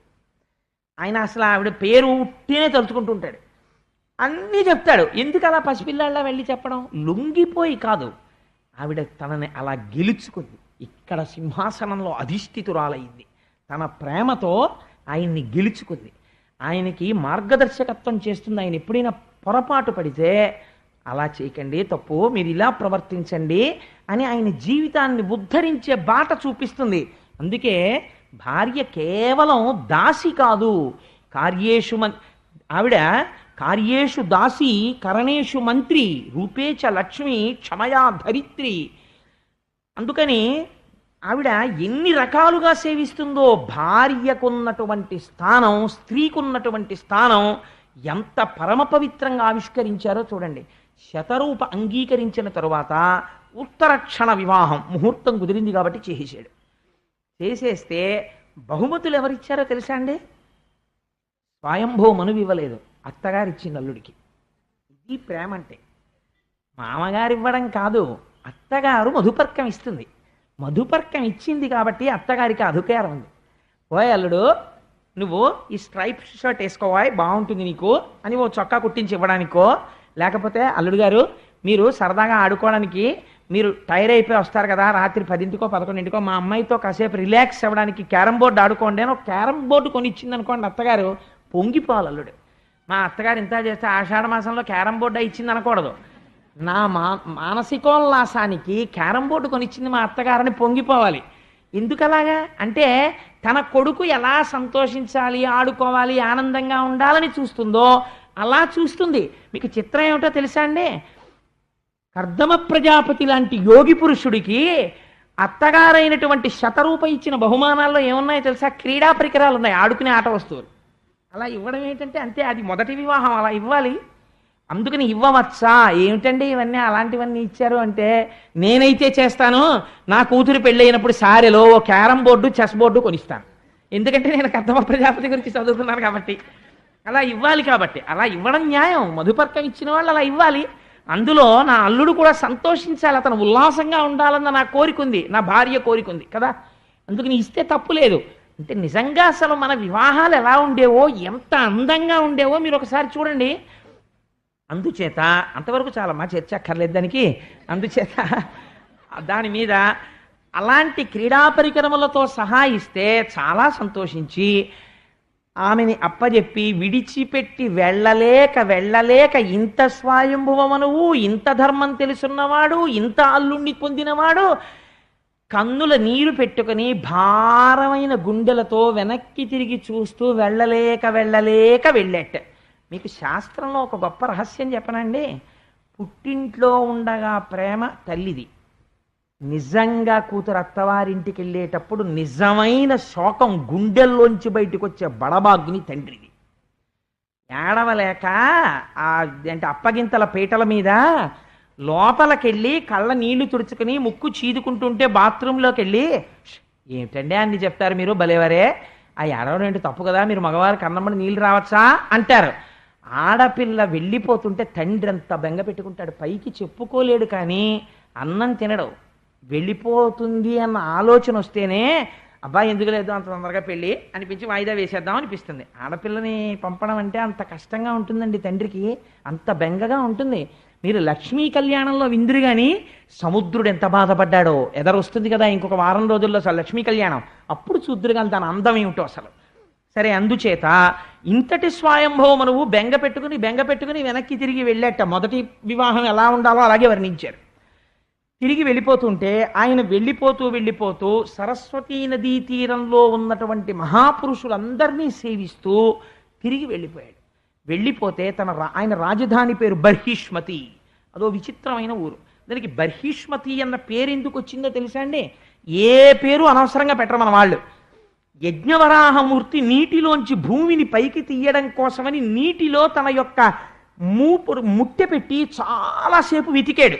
ఆ వెతకడంలో ఆయన ఒంటి మీద ఉన్నటువంటి వెంట్రుకలు నానిపోయి, బాగా నానిపోయిన తర్వాత భూమి దొరకక ఆ వెతుకుతూ ఒకసారి తల పైకి పెట్టి ఇలా విదుపుతూ ఉండేవాడు. ఆ విదుపుతున్నప్పుడు ఒంటి మీద నానిపోయిన కొన్ని వెంట్రుకలు కొన్ని ఎగిరి పడ్డాయి. అవి పడిన ప్రదేశం ఏదో దాని పేరు బర్హిష్మతి. ఆ పడిపోయిన వెంట్రుకలు భూమిలోకి వెళ్ళి అందులోంచి దర్భలు పైకొచ్చాయి. ఆ దర్భలు ఇప్పటికీ ఆకుపచ్చగానే ఉంటాయి. అక్కడ ఆకుపచ్చని ఆ దర్భలతో నిరంతర యజ్ఞయాగాదులు చేసి శ్రీహరిని ఆరాధించేవాడు స్వయంభవమనువు. అటువంటి పట్టణం కనుక దానికి బర్హిష్మతి అని పేరు. అటువంటి పట్టణాన్ని రాజధానిగా చేసుకుని స్వయంభవమనువు పరిపాలిస్తున్నాడు.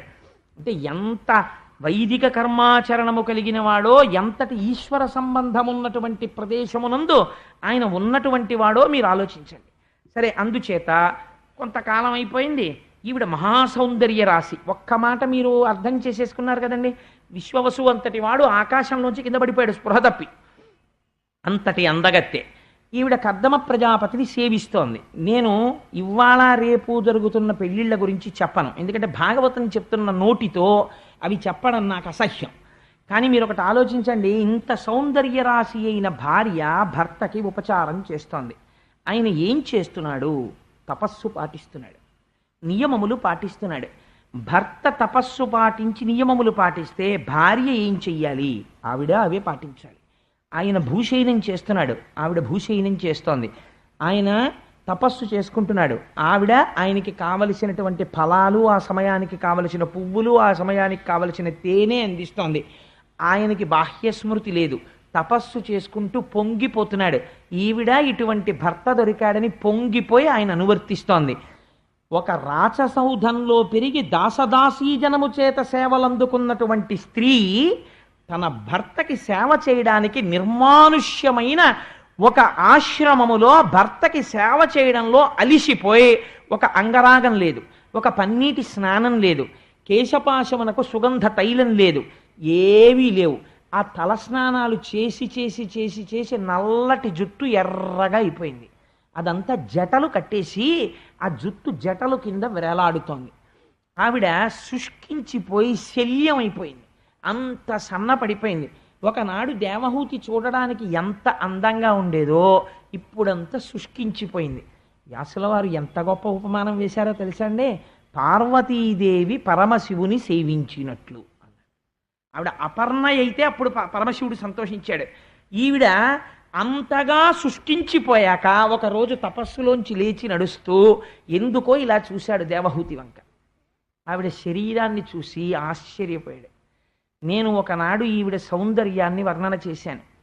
నా కోసం తప్పించడంలో, నా కోసం పరిశ్రమించడంలో, నా కోసం ఇన్ని ఏర్పాట్లు చేయడంలో ఈవిడ ఇవాళ ఇలా అయిపోయింది అని, దేవహూతి నీ సేవలకి నేను సంతోషించాను కాబట్టి ముందేది ధర్మము. ఇద్దరూ కలిసి ఈశ్వరార్చన నిపుణులయ్యారు.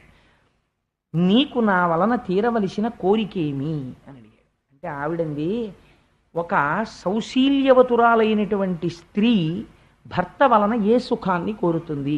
సంతానవతి అయి తాను తల్లి కావాలని కోరుకుంటుంది. ఈశ్వర, మీరు నాకు పతిదేవులు, మీరు నన్ను కరుణించి నేను తల్లినయ్యేటటువంటి అదృష్టాన్ని నాకు కటాక్షించండి అని. అంటే వాళ్ళు ఎంత ధర్మబద్ధమైన కామమును అనుభవించారో చూడండి, తల్లి అగుట కొరకు. ఆయన అన్నాడు తప్పకుండా అని. ఆయన ఒక అందమైన మాట చెప్పాడు. నీకు నేను చూడడానికి ఇలా ఒక ఆశ్రమంలో జటలు కట్టుకుని ఉరప్పంజరం పైకొచ్చేసి ఒక నారపంచ కట్టుకుని ఎప్పుడు దండకమండలాలు పట్టుకుని చాలా వెర్రివాళ్ళ, తపస్సు చేసుకుంటున్న వాళ్ళ, ఏ భోగభాగ్యాలు లేని వాళ్ళ, అట్టే మాట్లాడితే ఎప్పుడు భూషయనం చేస్తూ నేల మీద పడుకునే వాళ్ళ నేను కనపడుతున్నాను కదా.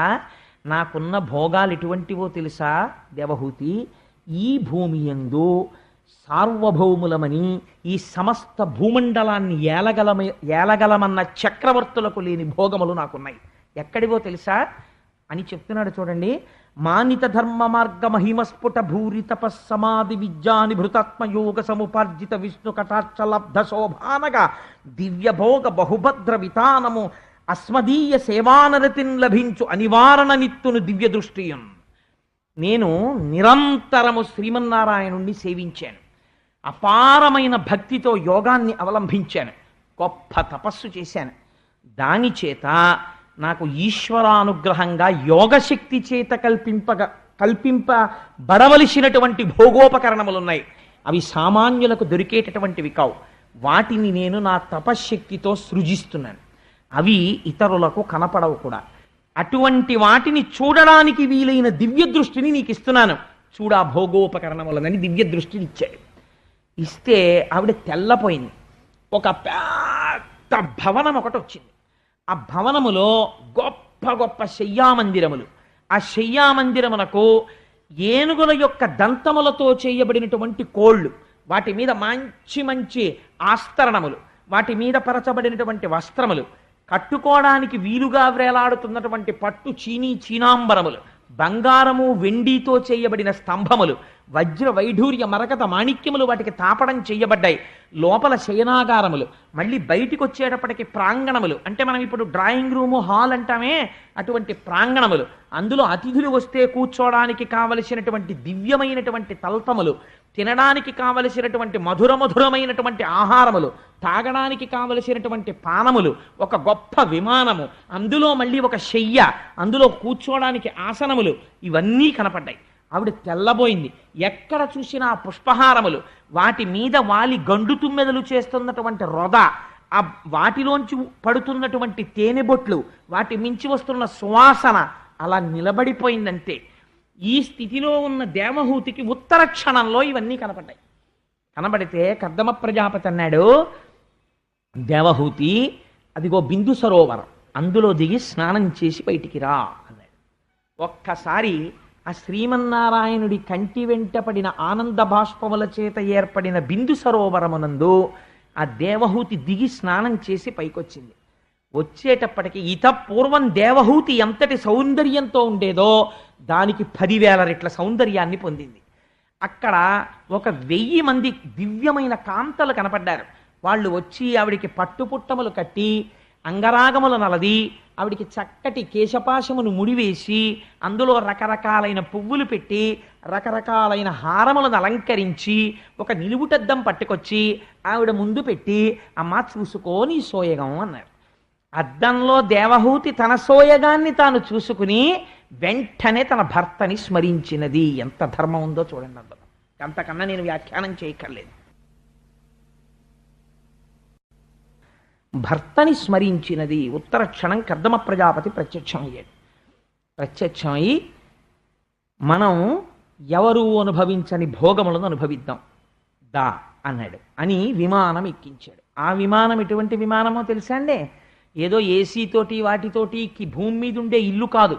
అది సమస్త లోకముల మీద ఎవరికీ కనపడకుండా తిరగగలిగినటువంటి విమానం. అటువంటి విమానంలో వాళ్ళు తిరుగుతున్నారు. తిరుగుతూ ఆ భోగములను అనుభవిస్తూ ఆ మధుర పదార్థములను సేవిస్తూ ఇద్దరూ ఆనందంగా క్రీడిస్తూ ఆ విమానము మేరుపర్వత శిఖరముల మీద దిగింది. దిగితే దాని చర్యలలోకి వెళ్ళారు. అక్కడ గంధర్వులు, యక్షులు, కిన్నెరులు, కింపురుషులు, దేవతలు ఆ మేరుపర్వతాన్ని చుట్టి వస్తుంటాయి. గ్రహాలన్నీ ఎప్పుడు మన సత్యనారాయణ వ్రతంలో సుబ్రహ్మణ్య శర్మ గారు ఆవాహన చేశారు కదా, రాహుకేతువులు తప్ప మిగిలిన వాళ్ళందరూ ప్రదక్షిణ పురస్సరంగా వస్తుంటారు. ఆ మేరుపర్వత చర్యలలో దేవహూతితో కలిసి కొన్ని సంవత్సరములు అలా భోగములను అనుభవిస్తూనే ఉన్నాడు. ఆ విమానములలో తిరుగుతూనే ఉన్నాడు. సంసారము కూడా అంతే, భోగములను అనుభవిస్తూనే ఉన్నాడు. అలా అనుభవిస్తూ ఉండగానే వాళ్ళకి 90 ఆడపిల్లలు పుట్టారు. 90 ఆడపిల్లలు పుట్టిన తర్వాత 9వ పిల్ల పుట్టిన తర్వాత కర్దమ ప్రజాపతి అన్నాడు, మనం ఎన్నాళ్ళ నుంచి భోగం అనుభవిస్తున్నామో నీకు గుర్తుందా దేవహూతి అన్నాడు. అంటే ఆవిడంది, అయ్యో క్షణంలా గడిచిపోయిందండి సమయం. 90 ఆడపిల్లలు పుట్టేశారు, పెద్ద పిల్ల పెళ్ళిడికి వచ్చేస్తోంది, జ్ఞాపకమే లేదు చూశారా, కాలము క్షణంలా గడిచిపోయింది. సంసార భోగమునందున్న వాడికి అలాగే గడిచిపోతూ ఉంటుంది. కాలము నడిచి వెళ్ళిపోతూ ఉంటుంది. వృద్ధాప్యం వచ్చేస్తుంది, కొడుకు ఉద్యోగం రావాలి, మనవణ్ణి చూడాలి, కోరికలు కోరుతూనే ఉంటాడు. కాలం నడిచిపోతుంది, శరీరం జర్జరీభూతం అయిపోతుంది. కర్దమ ప్రజాపతికి మనకి తేడా ఎక్కడా? ఇన్ని భోగములను అనుభవిస్తూ ఇవి భోగములు కాదని మనస్సులో నిరంతరము తలుచుకుంటున్నాడు. వైరాగ్యము బాగా ఏర్పడుతోంది. అస్తమానం భార్య దగ్గరికి వెళ్ళి ఏమిటి భోగాలని ఆయన ఏం అనలేదు, అలా అనక్కర్లేదు కూడా. ఇక్కడ ఉండాలంతే వైరాగ్యం. అది పండిన నాడు భార్యకి చెప్పి వెళ్ళిపోవాలంతే, అప్పటి వరకు చెప్పక్కర్లేదు కూడా. అందుకని ఆయన అన్నాడు, చాలదా అనుభవించిన భోగాలు, ఇవే మార్చి మార్చి మార్చి మార్చి అనుభవిస్తామంతే. ఇలా అనుభవిస్తూ పోతే ఒకనాడు కాలమునందు ఈ శరీరం పడిపోతుంది, అప్పుడు మనం ఉద్ధరించబడం. అందుకని దేవహూతి, నేను సన్యాసం తీసుకుని వెళ్ళిపోతున్నాను. నీ తండ్రికి నేను వివాహ సమయంలో మాట ఇచ్చాను, సంతానము కలిగే వరకే దేవహూతితో ఉంటానని. 90 ఆడపిల్లలు పుట్టారు. అందుకని నేను వెళ్ళిపోతున్నాను సన్యాసానికి. ఎందుకని అంటే లోపల వైరాగ్యం బలపడినది. ఎందుచేత? నిరంతరము భోగం ఇది కాదని పరిశీలన చేయుట చేత. అందుకని సన్యాసానికి వెళ్ళగలిగాడు. ఇప్పుడు చూడండి గృహస్థాశ్రమాన్ని ఎలా వాడుకోవాలో వాడాడు కర్దమ ప్రజాపతి. ఇదే నేను ముందు చెప్పిన ఉపోద్ఘాతం. ఈ మాట అంటే ఆవిడంది నిజంగా ఎంత గొప్ప మాట అండి. ఆవిడంది, అపరతి పుట్టెయి ఇహ సుఖానుభవంబులయందు మున్నునే చపలత కామభోగరతి సంగము కోరి మహాత్మా నిన్ను అచ్చపు తలపొప్పగా తెలియజాలకయున్ వరించుటన్ భవత్కృప ఫలించే ముక్తి నిన్ను కేవల భక్తి భజింపకల్కతే. అరే ఏం ఆశ్చర్యమయ్యా! ఇద్దరం కలిసే భోగం అనుభవించాం, ఇద్దరం కలిసే సుఖాలు అనుభవించాం, ఇద్దరం కలిసే విమానంలో తిరిగాం, ఇద్దరం కలిసే పిల్లల్ని కన్నాం. నువ్వు పైకి చెప్పలేదు, భోగం అనుభవిస్తున్నప్పుడల్లా ఇది భోగము కాదని లోపల పరిశీలన చేశావు. ఇంత వైరాగ్యానికి వచ్చేసి నేను సన్యాసం తీసుకుంటానని వెళ్ళిపోతున్నావు. నీ వంటి మహాత్ముడితోనే నేను ఇంతకాలం ఉన్నాను. నాకు అసలు ఈ ఆలోచనే రాలేదు. అందుచేత అసత్పురుషుడితోటి ఉన్నంత మాత్రము చేత భోగమునందు ఉండిపోవడం సహజం. సత్పురుషుడితో కలిసి నేను సంసారము చేస్తూ కూడా నీకున్న ఆలోచన నాకు రాకుండానే నా జీవితం వెళ్ళిపోతోంది. నువ్వేమో పండిపోతున్నావు. పండిపోయి ఇవి భోగములు కాదు తుచ్చములు అని స్థిర నిర్ణయానికి వచ్చేసి గొప్ప వైరాగ్య సంపత్తితో వెళ్ళిపోతున్నావు. నిన్ను ఆపను. ఎందుకని? నువ్వు పండిపోవడమే కావలసింది. పండాలి గృహస్థాశ్రమంలోకి వచ్చినందుకు. కానీ ఒక్క కోరిక, నాకు 90 ఆడపిల్లల్ని ఇచ్చావు, ఇప్పుడు వీళ్ళకి యోగ్యమైన వరుల్ని తేవాలి. నేనా ఆడదాన్ని, నాకా ఏమీ తెలియవు. ఇన్నాళ్ళు నీ వెనక నీ నీడలో నా భర్త ఇంత గొప్పవాడని తిరిగేశాను. ఇప్పుడు నువ్వు ఉన్న పళంగా సన్యసించి వెళ్ళిపోతే ఈ ఆడపిల్లలకి నేను ఎలా సంబంధాలు చూడను? అందుచేత ఇంటికి రక్షణగా నాకొక్క కొడుకుని కటాక్షించి వెళ్ళిపో. ఆ కొడుకు మళ్ళీ నన్ను సంసార లంపటమునందు తిప్పేవాడు కాకూడదు. నువ్వు వెళ్ళిపో సన్యాసానికి, కానీ ఆ కొడుకు నన్ను ధరించేవాడు కావాలి, నన్ను కూడా జ్ఞానము వైపుకి తిప్పేవాడు కావాలి. అటువంటి వాడు కూతుళ్ళని గట్టెక్కించగలిగిన వాడు ఒక కొడుకునిచ్చి వెళ్ళిపోవయా. ఆయన అన్నాడు, షహబాష్, గొప్ప కోరిక కోరావు, అందుకని నీకు ఒక కుమారుణ్ణి ఇవ్వడానికి నేను అంగీకరిస్తున్నాను అని కర్దమ ప్రజాపతి యొక్క తేజస్సు యందు శ్రీమన్నారాయణుడు ప్రవేశించాడు. దేవహూతి యొక్క గర్భములోకి ప్రవేశించి ఆయన కుమారుడై కపిల భగవానుడనేటటువంటి పేరుతో బయటికి వచ్చాడు. కపిల మహర్షి జన్మిస్తే భగవానుడు కపిల రూపంలో దేవహూతి కడుపున పుడితే ఆశ్చర్యం ఏమిటో తెలుసా అండి? సంతోషం ప్రకటించడానికి చతుర్ముఖ బ్రహ్మగారు వచ్చారు. ఎవరితో? మరీచి మొదలైన మహర్షులతో. నువ్వురా నాయనా కొడుకు అంటే కర్దమ ప్రజాపతి, నిన్ను నేను సృష్టించి ఒక మాట చెప్పాను, ప్రజోత్పత్తి చెయ్యి అని చెప్పాను. నువ్వు కేవలము ప్రజోత్పత్తి చేస్తూ ఉండిపోలేదు, గృహస్థాశ్రమములోనికి వెళ్ళి ప్రజోత్పత్తి చేసి ధర్మబద్ధమైన భోగమును భవించి భోగమును విచారణ చేసి వైరాగ్యమును పొంది వైరాగ్యము వలన సన్యసించుటకు సిద్ధపడి భార్య కోరిక తీర్చడానికి కొడుకుని జనింపచేసి ఈశ్వరుణ్ణి కొడుగ్గా పొందావు. అదిగో స్వామి యొక్క పాదములలో చూశావా? హలరేఖ కనపడుతోంది, నాగలి అంకుశం కనపడుతోంది, పద్మం కనపడుతోంది. శ్రీమన్నారాయణుడే నీ కొడుకుగా జన్మించాడు. నీలాంటి కొడుకుని కని నేను తరించిపోయానయ్యా అన్నాడు. ఇది గృహస్థాశ్రమంలో ప్రవర్తించవలసిన విధానం. అందుకని కర్దమా, నేను పరమానందాన్ని పొందుతున్నాను. కపిలుణ్ణి సేవించి నీ భార్య దేవహూతి మోక్షాన్ని పొందుతుంది. నువ్వు సన్యాసాశ్రమంలోకి వెళ్ళి నువ్వు పొందుతావు. ఈశ్వరుడే ఇంట్లో పుడితే బయటికి వెళ్ళిపోవడం ఎందుకండి సన్యాసాశ్రమానికి? అంటే ఇంకా తన ఇల్లు అన్న భావనతో ఉండడానికి వీల్లేదు. నేను నాది అన్నదేదీ లేదు. న్యాసం అంటే నిక్షేపించుట, సన్యాసము, సత్ ఎందు నిక్షేపించేశాడు. ఈశ్వరుడు తప్ప నేనన్నవాడు నా అన్నవాడు నాకు లేడు. కాబట్టి ఏమిటి? ఆకలేసింది, అన్నము ఎక్కడిది? తనకని ఉండదు, భిక్ష. ఆయన తిన్నారనుకోండి, ఆయన అన్నమే తింటారు. మన ఇంటికి భిక్షకొచ్చిన స్వామి, మనము అన్నమే తింటాం. కానీ ఆయన అంటారు, నేను భిక్షకొచ్చానండి అంటే నాకు ఆకలేసింది, ఒక ఇంటి ముందు నిలబడి భవతి భిక్షాందేహి, మేము పెడతాను రండి భిక్ష అన్నారు. ఇది భిక్షాన్నముగా తింటున్నాను. అందుకే రుచి చెప్పరు. దోసకాయ పప్పు చాలా బాగుందమ్మా అని ఏం అనరు. ఇది ఈ ఆకలి తీరడానికి, దగ్గు తగ్గడానికి మందేసుకున్నట్టుగా తింటారు. మీకు నేను ఒక ఆశ్చర్యకరమైన సంఘటన చెప్పనండి. చంద్రశేఖర పరమాచార్య స్వామి వారు కంచి పీఠాధిపతులుగా చేరినటువంటి కొత్తలో ఆశ్రమంలో వంటవాడు తోటకూర పప్పు చేసి వడ్డించాడు.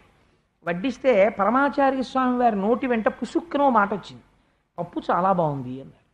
మరునాడు మళ్ళీ తోటకూర పప్పు వేశాడు, తిన్నారు.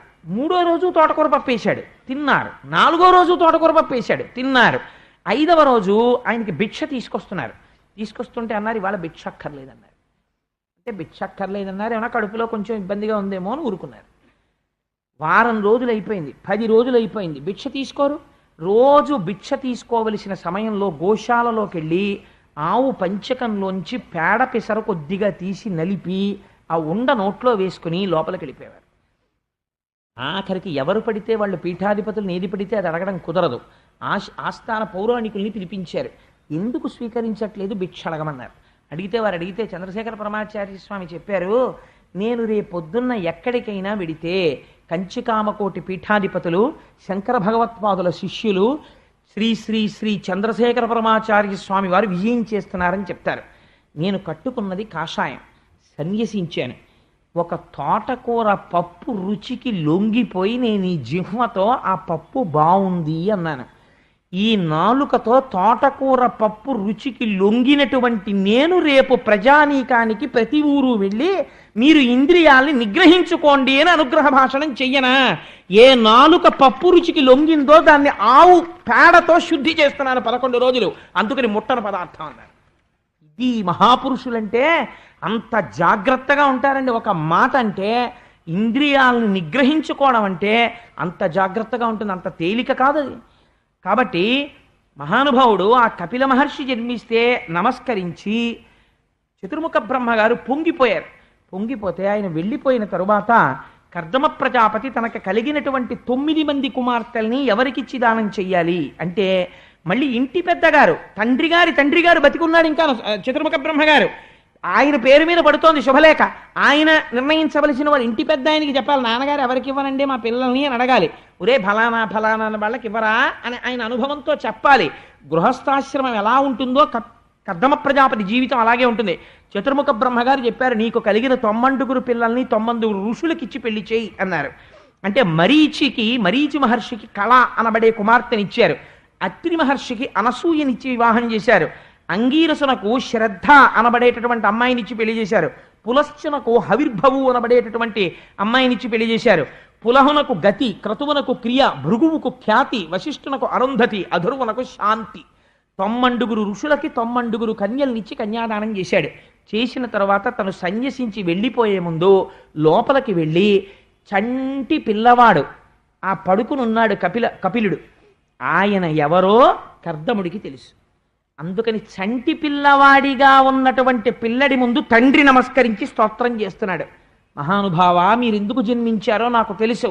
మీరు శ్రీమన్నారాయణుడు, నన్ను ఉద్ధరించడానికి జన్మించారు.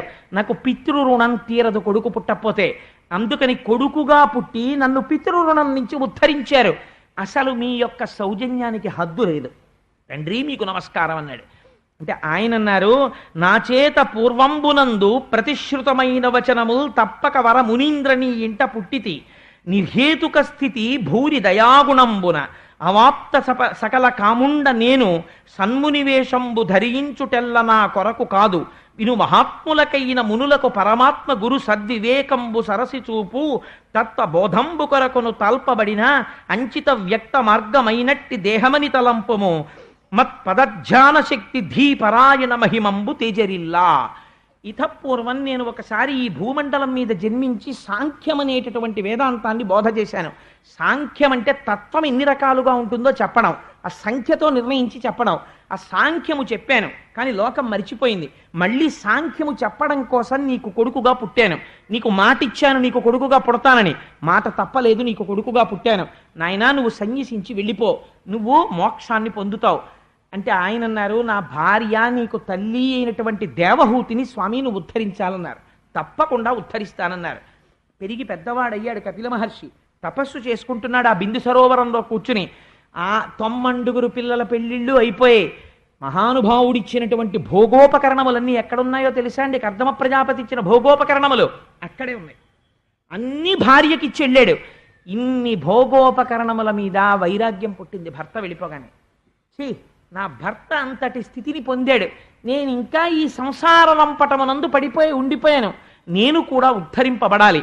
అందుకని ఇప్పుడు దేవహూతి కపిల మహర్షి దగ్గరికి వెళ్ళింది, కొడుకు దగ్గరికి వెళ్ళి ఎంత గొప్ప మాట చెప్పిందో చూడండి. భూరి మదీయ మోహ తమముం బెడబాప సమర్థులన్యులెవ్వారలు నీవు కాక నిరవజ్య నిరంజన నిర్వికార సంసార లతా లవిత్ర భుజసత్తమ సర్వశరణ్య ధర్మ విస్తారక సర్వలోక శుభదాయక నిత్య విభూతి నాయక. ఈ సంసారంలో ఉన్నవాడు ఒక స్థితికి వెళ్ళిన తరువాత అడగవలసిన మాట. నేను ఇంతకాలం మోహాంధకారంలో పడిపోయాను, ఈ ఇంద్రియముల యొక్క సుఖములే సుఖములు అనుకుని ఈ సంసారమునందు ఉండిపోయాను. నీ తండ్రి సంసార సుఖములను అనుభవిస్తూ వైరాగ్య సంపత్తిని పొంది సన్యసించి వెళ్ళిపోయాడు. కాలమునందు నాకు కూడా సమయం అయిపోతోంది, నేను ఏది తెలుసుకుని మోక్షమును పొందాలో అటువంటి తత్వమును నాకు బోధ చెయ్యి అని అడిగింది. అడిగితే మహానుభావుడు కపిలుడు చెప్పడం మొదలుపెట్టాడు. దీన్నే కపిల గీత అంటారు. ఈ కపిల గీత వింటే ఏమవుతుంది అంటే, కపిల గీత విన్నటువంటి వాళ్ళకి ఇంతకాలము నుంచి ఏది చూసి సత్యమని భ్రమించారో ఆ సత్యము సత్యము కాదన్నటువంటి వైరాగ్య భావన ఏర్పడడానికి కావలసిన ప్రాతిపదిక దొరుకుతుంది. కపిలుడు దేవహూతికి చెప్పాడు, దేవహూతి విని మోక్షం పొందేసింది అని పూర్తి చేసేసాడు అనుకోండి వ్యాసుడు. మీరు నేను అభ్యంతర పెడతామండి? ఏమీ అభ్యంతర పెట్టాం. భగవద్గీత కృష్ణ భగవానుడు చెప్తే ఒక్క అర్జునుడికి వినపడింది, అలాగే దేవహూతికి వినపడిందండి అన్నాడు అనుకోండి. మీరు నేను ఈ ఆఖ్యానం విని ఏమిటి ఉద్ధరింపబడతాన్నటువంటి వాళ్ళు ఎవరైనా మహాపురుషులు ఉన్నారేమో నాకు తెలియదు, కానీ మనలో ఎవరైనా కర్దమ ప్రజాపతి స్థాయిలో ఉన్న వాళ్ళం ఉన్నామా? పెద్దలు నిర్ణయించిన వివాహానికి వారసులుగా వస్తూ కర్దమ ప్రజాపతి స్థాయిలో ఉన్నామా? లేం. ఏమో మీ సంగతి నాకు తెలియదు, మీరు మహాత్ములు, మీరు కర్దమ ప్రజాపతులేమో. నేను మాత్రం దేవహూతి స్థాయిలో ఉన్నాను. కాబట్టి ఇప్పుడు అసలు వినవలసినది ఏది? ఇందులో కపిల గీత వినాలి. ఇప్పుడు కపిలుడు చెప్తున్న మాటలు వినాలి. కపిలుడు చెప్తున్న మాటలు వింటే దేవహూతికి ఏదైందో అది మనకు అవుతుంది కదా. ఆ తర్వాత దేవహూతి ఏం చేసింది, దేవహూతికి ఏం జరిగింది, కాబట్టి మీకు అదే జరుగుతుంది. అంతే కదండి తీర్పు. కాబట్టి ఇప్పుడు కపిలుడు ఏ ప్రసంగం చేస్తున్నాడో ఆ ప్రసంగం చాలా విలువ కలిగినటువంటి ప్రసంగము. ఇప్పుడు అమ్మకి ఆయన ఏం చెప్తున్నాడు? ఆయన అన్నాడు, అమ్మా, ప్రతి జీవికి కూడా ప్రపంచములో అనేక రకమైన జీవరాశులు ఉన్నాయి. అందులో ప్రధానముగా మనుష్యుడనబడేటటువంటి వాడి జన్మ చాలా ఉత్కృష్టమైనటువంటి జన్మ. ఎందుచేత అంత గొప్ప జన్మ అంటే, తరలాక్షి వినుమ చేతన దేహముల కంటే చేతన దేహముల్ శ్రేష్టము, అందు ప్రాణవంతంబులై స్పర్శజ్ఞానంబు కలుగు చైతన్య వృక్షముల కంటే ఘన రసజ్ఞాత సంకలిత చేతనులుత్తములు, రసజ్ఞానంబు కలుగు వాని కంటే గంధజ్ఞానంబు కలిత భృంగములు కడు శ్రేష్టములు, వానికంటే శబ్ద వేదులగుదురు శ్రేష్ఠులు, వెలయు శబ్ద విధుల కంటేను మరి రూపవేదులైన వాయసాదులు శ్రేష్టములు, వానికంటే వరుస బహుపాదలుత్తములు, వారికంటే తలప చతుష్పదులు అధికులు, దలకొని మరి వారికంటే పాదద్వయముంకల మనుజులు అఘతములి ములవారలయందు వర్ణములు నాల్గరయన్. ఆయన ఎంత గొప్ప మాట చెప్పాడో తెలుసా అండి? ఈ సృష్టిలో దేని బట్టి ఏది గొప్పదో చెప్తానమ్మా, నువ్వు కొంచెం జాగ్రత్తగా విను. ఏమిటి? ఈ దేహములు పొందినటువంటి వాళ్ళల్లో ప్రాణములు కలిగినటువంటివి మొదట శ్రేష్టములు. ఏవి ప్రాణములు కలిగినవి? చెట్లకి ప్రాణం ఉంది. చెట్లకి ప్రాణం ఉన్నా చెట్ల కన్నా గొప్పతనం ఉన్నదోటి ఉంది ప్రాణం ఉండి. ఎందుచేత అది గొప్పది అంటే, స్పర్శజ్ఞానము కలుగుట చేత వృక్షముల కంటే స్పర్శజ్ఞానమున్నది గొప్పది. చెట్టుని పట్టుకుని మీరు నరికేస్తున్నారు అనుకోండి, స్పర్శజ్ఞానం ఉంటుంది, తెగుతూ ఉంటుంది. కానీ స్పర్శజ్ఞానం ఉన్నంత మాత్రాన నిజంగా స్పర్శజ్ఞానం ఉండి తెగిపోయి నరకపడుతుంటే దానికి ప్రాణమైతే ఉంది, కానీ ఆ నరకబడుతున్నప్పుడు దాని ఎందు విశేషమైనటువంటి ఖేదమో అరుపో బాధో కలుగుతుందని మీరు అనలేరు. ప్రాణము మాత్రం ఉన్నది. స్పర్శజ్ఞానం ఉన్నది ఎవరికి ఉన్నది అంటే, దీనికన్నా స్పర్శజ్ఞానము ఉన్న ప్రాణి ఏది ఉన్నదో అది ఉత్కృష్టము. అంటే చెట్టుకి లేదు, కానీ చెట్టు కన్నా ఒక బర్రె అలా వెళ్ళిపోతూ ఆ చెట్టుకేసి ఇలా ఒరుసుకుంటే నా దురద తీరుతుంది అనుకుంది. స్పర్శజ్ఞానం ఉంది కాబట్టి ఆ ప్రాణి గొప్పది. స్పర్శజ్ఞానం ఉన్నదానికన్నా కూడా ఏది గొప్పది అంటే, రసజ్ఞానము కలిగినది గొప్పది. రుచి కూడా చెప్పగలిగిన ప్రాణి ఉంటే అది గొప్పది. రుచి కూడా చెప్పగలిగినటువంటి జ్ఞానము కంటే వాసన కూడా చెప్పగలిగినటువంటి భృంగములు గొప్పవి. అందుకే సువాసన కలిగిన చోటికి సీతాకోక చిలుకలు ఎగురుతాయి. అందుకని సువాసనని పసిగట్టగలిగినటువంటి భృంగములు గొప్పవి. దానికన్నా ఏది గొప్పది? శబ్దమును వినగలిగినటువంటి వాయసాదులు అంటే పక్షులు మొదలైనవి గొప్పవి. చప్పుడైతే అది ఇలా అంటుంది అని, చిన్న చప్పుడైతే ఎగిరిపోతుంది కాబట్టి అది చప్పుడికి ప్రతిస్పందిస్తోంది. శబ్దమును వినగలిగినది గొప్పది. శబ్దమును వినగలిగిన దానికన్నా ఏది గొప్పది? అనేక పాదములు ఉన్నది గొప్పది. అదేమిటంటే అనేక పాదములు ఉన్నది ఉంటుందా అంటే ఉంటుంది. 8 పాదములు ఉన్నది ఒకటి ఉంది ప్రపంచంలో, శరభం అంటారు, అది గొప్పది. దానికన్నా ఏది గొప్పది? 4 పాదములుండి సాధుత్వము కలిగినది గొప్పది. ఆవు, గేదె, గొర్రె, మేక ఇలాంటివి. 4 పాదములున్న కన్నా ఏది గొప్పది? 2 పాదములు ఉన్న మనిషి గొప్పవాడు. 2 పాదములున్న మనిషి సృష్టి యందు చాలా గొప్పవాడు. కానీ పాడైపోవడానికి కారణం ఏమిటో తెలుసా అమ్మా, నేను చెప్పేస్తాను, నువ్వు జాగ్రత్తగా వింటే నీకు అర్థమైపోతుంది అన్నాడు. ఇది సాంఖ్యం కదండి. ఆయన ఒక మాట చెప్పాడు, అసలమ్మా ఉన్నది ఈశ్వరుడు ఒక్కడే. ఆయనని ఏమని పిలుస్తారో తెలుసా? పురుషుడు అని పిలుస్తారు. ఆయన ఎక్కడుంటాడు? ఇక్కడుంటాడు. ఆయన ఏం చేశాడంటే తను అర్థం కాకుండా ఉండడం కోసం త్రిగుణములతో కూడిన మాయా అన్న దానిని సృష్టించాడు. ఈ మాయలోంచి 24 తత్వములు వచ్చాయి. ఎంత గొప్ప గీత చెప్పేస్తున్నాడో చూడండి. 24 తత్వములు బయటికి వచ్చాయి. అందుకే సాంఖ్యం అని పేరు దానికి. 24 ఏమిటి? 5 మహాభూతములను సృష్టించాడు ముందు. అవే పృథివీ, ఆపస్, తేజో, వాయు, ఆకాశములు. ఈ 5ంటిని సృష్టించాడు ముందు. పృథివీ అంటే మట్టి, ఆపస్ నీరు, వాయువు గాలి, తేజస్ అగ్ని, ఆకాశము అంతటా నిండి ఉంటుంది. వీటికి కొన్ని లక్షణములను ఇచ్చాడు. ఈ లక్షణములను దాటడానికి వీల్లేదు. ఇది ఈశ్వర శాసనం. పృథివికి ఏ లక్షణం ఇచ్చాడో తెలుసా? అసలు మాయ అంతా ఎక్కడుంటుంది? పృథివిలోనే ఉంటుంది. ఏమిటో తెలుసా అండి పృథివికి ఉన్న గొప్పతనం? పృథివి మిగిలినటువంటి భూతములకన్నింటికీ ఆశ్రయం అవుతుంది. నీరు నిలబడాలి, ఎక్కడ నిలబడాలి? భూమి మీద నిలబడాలి. అగ్ని వెలగాలి, దేని మీద వెలగాలి? భూమి మీద వెలగాలి. గాలి వీచాలి, భూమి మీద వీచాలి. అన్ని భూతములకు భూమి ఆధారముగా ఉంటుంది. పృథివీకున్న గొప్పతనం ఏమి? ఒకే పృథివీ వికారమును చెందుతుంది. ఒక మట్టి, ఇంత మట్టి తీసుకుని కుమ్మరివాడు ఏం చేస్తాడంటే పెళ్లి కూతురు బొమ్మ చేస్తాడు. ఇంత మట్టి తీసుకుని పెళ్లి కొడుకు బొమ్మ చేస్తాడు. అక్కడ ఉన్న పిల్లవాడు ఒకడు వచ్చి అంటాడు, నాన్నగారండి నాన్నగారండి ఈయన మగపిల్లాడండి, నాన్నగారండి నాన్నగారండి ఇది ఆడపిల్లండి అంటాడు. ఆడపిల్ల మగపిల్లవాడు, స్త్రీ పురుషుడు, ఈ భేదము దేని వలన వచ్చినది? మీరు దీన్ని కొంచెం జాగ్రత్తగా అర్థం చేసుకుంటే అందులో వైరాగ్యం వచ్చేస్తుందండి. ఆశ్చర్యం. ఎక్కడొచ్చినది? ఒకే పృథివీ చిన్న చిన్న వికారములు చెందినది, చిన్న మార్పు చెందిందంతే. శరీరములు రెండు ఒకటే, పృథివితో చేయబడిన శరీరాలు రెండు ఒకలాగే ఉంటాయి. ఏదో కొద్దిగా 1-2 చోట్ల మార్పు చెందుతుంది అంతే. పృథివి మార్పు చెందింది కాబట్టి తన జీవితం అంతా నాశనం చేసేసుకుంటున్నాడు వ్యామోహంలో ఒకడు. ఏం ఆశ్చర్యమమ్మా! ఇది పృథివీ వికారము. ఈ పృథివీకి ఉన్న గొప్పతనం ఏమిటో తెలుసా? అంతటా ఉన్న ఆకాశమును ముక్కలైనట్టు చూపిస్తుంది. మీరు ఒక కుండ పెట్టారనుకోండి, కుండలో ఆకాశం ఉంటుంది. మీరు గది కట్టారనుకోండి, గదిలో ఆకాశం ఉంటుంది. గోడలు తీసేస్తే మళ్ళీ అనంత ఆకాశం అయిపోతుంది. కుండ పగిలిపోతే ఆకాశం అయిపోతుంది. ఘటాకాశం, మఠాకాశం ఇలా ఉంటుంది. నీరేం చేస్తుంది? తడుపుతుంది, మెత్తతనాన్ని తీసుకొస్తుంది, దాహం తీరుస్తుంది. అగ్ని ఏం చేస్తుంది? ఎండిప్ప చేస్తుంది, కాలుస్తుంది, దాహం వేసి ఆకలేసేటట్టు చేస్తుంది. వాయువు ఏం చేస్తుంది? ఇక్కడ అక్కడ అని లేకుండా చొరబడగలదు. ఒక చోటు నుంచి ఒక చోటుకి వెళ్ళిపోతుంది. తేలికైన వాటిని ఓ చోట కుప్ప పెడుతుంది. ఒక్కొక్కసారి విరగ్గొట్టేస్తుంది, ప్రభంజనం అయిపోయి చెట్లని విరగ్గొడుతుంది. ఒక్కొక్కసారి అన్నింటినీ అన్ని వైపులకి చిమ్మేస్తుంది. ఇలా చెయ్యగలిగినది గాలి. ఒకటి చేసేది ఒకటి చెయ్యదు. ఈ 5ంటిని పంచమహాభూతములుగా నిర్మించాడు.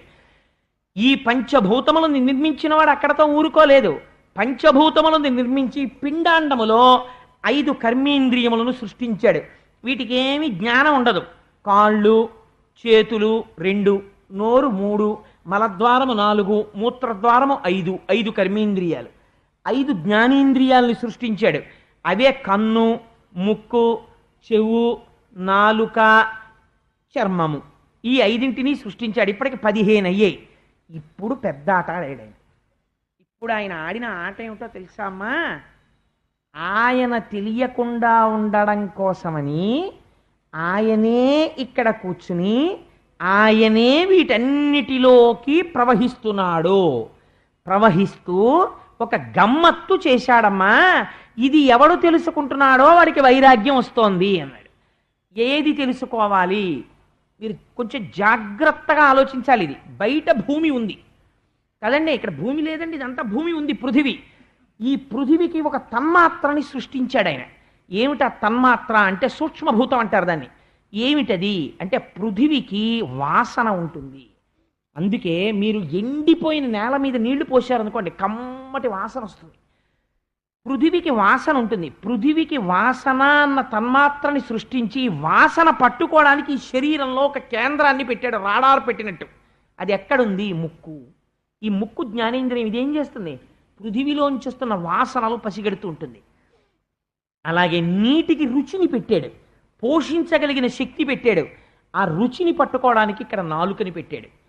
బయట శబ్దాన్ని పెట్టాడు, ఆ శబ్దము ఆకాశంలోంచి వచ్చేటట్టు చేశాడు. ఇప్పుడు నేను మాట్లాడుతుంటే శబ్దం మీరు చూడగలరా? ఆకాశంలో పెడుతుంది, కానీ దాన్ని ఎవరు పట్టుకోగలరు? పట్టుకోవడానికి చెవిని పెట్టాడు. ఇప్పుడు శబ్ద స్పర్శ, స్పర్శని పెట్టాడు. ఆ స్పర్శ వాయువులోంచి వస్తుంది. అందుకే అమ్మయ్య చల్లటి గాలి తగిలిందండి అంటాడు. స్పర్శ ఎక్కడ తెలుస్తుంది? చర్మము చేత పట్టుకోబడుతుంది, వాయువులోంచి వస్తుంది. అందుకని వాయువన్న భూతములోంచి స్పర్శ అనబడేటటువంటి తన్మాత్ర ఇక్కడ చర్మము చేత గ్రహింపబడుతుంది. కాబట్టి ఇప్పుడు ఏం చేశాడు? బయట ఉన్న భూతములను ఇక్కడ ఉన్న భూతములకు తన్మాత్రలు పెట్టి అనుసంధానం చేశాడు. ఇవి పట్టుకోవడానికి సెంటర్స్ పెట్టాడు కొన్ని. కన్ను, ముక్కు, చెవు, నాలుక ఇవి పెట్టి, ఇవి పెడితే అవి తెలిసేసుకోగలవా? నాలుక పెట్టేసి రుచి చెప్పేమంటే చెప్పేస్తుందా? చెప్పలేదు. చెప్పడం కోసం తానే వీటి యందు ప్రవహించాడు, తన శక్తిని వీటి యందు నింపి నిబిడీకృతం చేశాడు. లోపల తాను పురుషుడై కూర్చున్నాడు. కూర్చుని ఈ ఇంద్రియములకు లౌల్యమును పెట్టాడు. ఈ ఇంద్రియాలు ఏం చేస్తాయంటే ఆట ఆడడం మొదలెడతాయి. ఎప్పుడు చూసిందే చూడు, విన్నదే విను, ముట్టుకున్నది ముట్టుకో, వాసన చూసింది చూడు, ఆ రుచిని మళ్ళీ తెచ్చిపెట్టు అని ఇంద్రియాలు ఆడడం మొదలు పెడతాయి. 20ంటికి 4ంటిని తోడు పెట్టాడు. అవి ఏమిటో తెలుసా అమ్మా? ఇలా ఎప్పుడో చేసిన దాన్ని మళ్ళీ గుర్తు తెచ్చుకున్నది చేయమండం, ఇప్పుడు మళ్ళీ కొత్తగా ఓ పని చేయమండం. ఇలా 2 పనులు చేసేదాన్ని సంకల్ప వికల్ప సంఘాతం అంటారు. అది మనస్సు. ఈ మనస్సు ఒక ఆలోచన చెప్తుంది, ఇది చెయ్యి అంటుంది. చెయ్యనా వద్దా ఒకరు నిర్ణయిస్తారు, అది బుద్ధి. ఈ చిత్తము, మనస్సు, బుద్ధి, దీనికి చిత్తం అనేటటువంటి దాని నోటి తోడు తెచ్చాడు. ఈ చిత్తం అంటే ఏమిటో తెలుసా అండి? మీరు ఇత పూర్వం ఎప్పుడో అనుభవించినటువంటి ఒక సుఖాన్ని గుప్తంగా దాచిపెట్టుకుంటుంది. ఆ రుచి ఎలా ఉంటుందో లోపల టేప్ చేసి అట్టే పెడుతుంది. దాన్ని చిత్తం అంటారు. 4వ దాన్ని ఒక దాన్ని తీసుకొచ్చాడు. అసలు పెద్ద మాయ అక్కడే. దాని పేరు అహంకారము. ఇవన్నీ ఎప్పుడు పనిచేస్తున్నాయి? లోపలున్న పురుషుడి వల్ల పనిచేస్తున్నాయి. ఆ పురుషుడు తాను. అది కప్పబెట్టి తెలియకుండా చేసి ఇవన్నీ నేనంటుంటాడు. ఇవన్నీ దేని మీద ఆధారపడ్డాయి? ఈయన మీద ఆధారపడ్డాయి. ఈ గమ్మత్తు ఏమిటి? ఈ బయటున్నవే ఇందులోకి వస్తున్నాయి. ఆ పృథివే ఇందులో పృథివిగా ఉంది. కొంచెం మట్టి ఎంత రుద్దుకున్నా మట్టి వస్తుంది. అందులో నీళ్లే ఇందులోకి వస్తాయి, ఇందులో నీళ్లే అందులోకి ఎడతాయి. అందులో గాలే ఇందులోకి వస్తుంది, ఇందులో గాలే అందులోకి ఎడుతుంది. అందులో ఉన్న ఆకాశమే ఇందులోకి వస్తుంది. మీకు చిత్రం ఏమిటో తెలుసా అండి? ప్రాణములు దేని మీద ఆధారపడ్డాయి? ఆకాశం మీద. ఎందుకో తెలుసా అండి? ఆయన హార్ట్ వాల్వ్స్ బ్లాక్ అయిపోయాయండి, చచ్చిపోయాడంట. బ్లాక్ అయిపోవడం అంటే ఏమిటండి? అక్కడ ఒక కన్న ఉంది, అందులోంచి రక్తం విడుతోంది. అదే ఆకాశం. ఆ ఆకాశం పూడుకుపోయిందనుకోండి, ప్రాణం పోతుంది. ఆకాశము, ప్రాణము, వాయువు రెండూ కలిసి ఉంటాయి. ఉంటే ఈ శరీరము బయట ప్రపంచంతో ఎంతకాలము అనుసంధానము జరుగుతుందో అంతకాలము బ్రతికి ఉన్నాడంటారు. ఈయన లోపల నుంచి వెళ్ళిపోతే అనుసంధానం ఆగిపోతుంది. ఆగిపోతే ఏమైంది? చచ్చిపోయాడని అంటారు. కానీ మనిషి అసలు లోపల ఉండి అన్నింటినీ గుర్తుపడుతున్నవాడోడున్నాడు. వాడికి ఈ సుఖదుఖాలు వేటితో సంబంధము లేదు. ఎంత గమ్మత్తో తెలుసా అండి? మీరు ప్రతిరోజు చెప్పేస్తారు ఈ విషయాన్ని. ఈ మోకాలు నాకు నొప్పెడుతోంది అనుకోండి, డాక్టర్ గారి దగ్గరికి వెళ్ళి, డాక్టర్ గారు నేను నొప్పిగా ఉన్నానండి అన్నాం. ఏమంటాను? డాక్టర్ గారు ఈ మోకాలు నొప్పెడుతోందండి అంటాను. ఈ మోకాలు నొప్పెడుతోందండి అంటే నేను వేరు, ఈ మోకాలు వేరు కదా. డాక్టర్ గారు ఏమిటో కానండి, ఈ మధ్య ఈ శరీరానికి కొంచెం తేడాగా ఉంటోందండి, తలకాయ నొప్పిగా ఉంటోందండి, లేకపోతే మాట్లాడుతున్నప్పుడు గొంతు నొప్పెడుతోందండి, పూర్వంలా ఉండట్లేదు అంటాడు. అంటే గొంతు నొప్పిగా ఉన్నది అని తెలుసుకుంటున్నదోటి ఉంది, దానికి ఏ నొప్పి లేదు. ఇది నొప్పిగా ఉన్నదని తెలుసుకుంటోంది. ఇప్పుడు గొంతుకి నొప్పి లేదు అని తెలుసుకుంటోంది. గొంతుకి నొప్పి లేనప్పుడు దానికి నొప్పి లేదు, గొంతు నొప్పిగా ఉన్నప్పుడు దానికి నొప్పి లేదు. అది సుఖదుఖములకు అతీతముగా, అరేరే చన్నీళ్ళు పోసుకోకుండా వేడినీళ్ళు మీదోసేసుకున్నావురా, ఒళ్ళు కాలిందిరా అని తెలుసుకుంటోంది. అయ్యో కాసిన చన్నీళ్ళు కలపరా అంటోంది. కలిసిన నీళ్ళు ఇప్పుడు కావలసినంత వేడిలో ఉన్నాయిరా అని తెలుసుకుంటోంది. ఇవన్నీ తెలుసుకుంటున్నదేదో ఆ తెలుసుకున్నటువంటి ప్రజ్ఞ నీవు.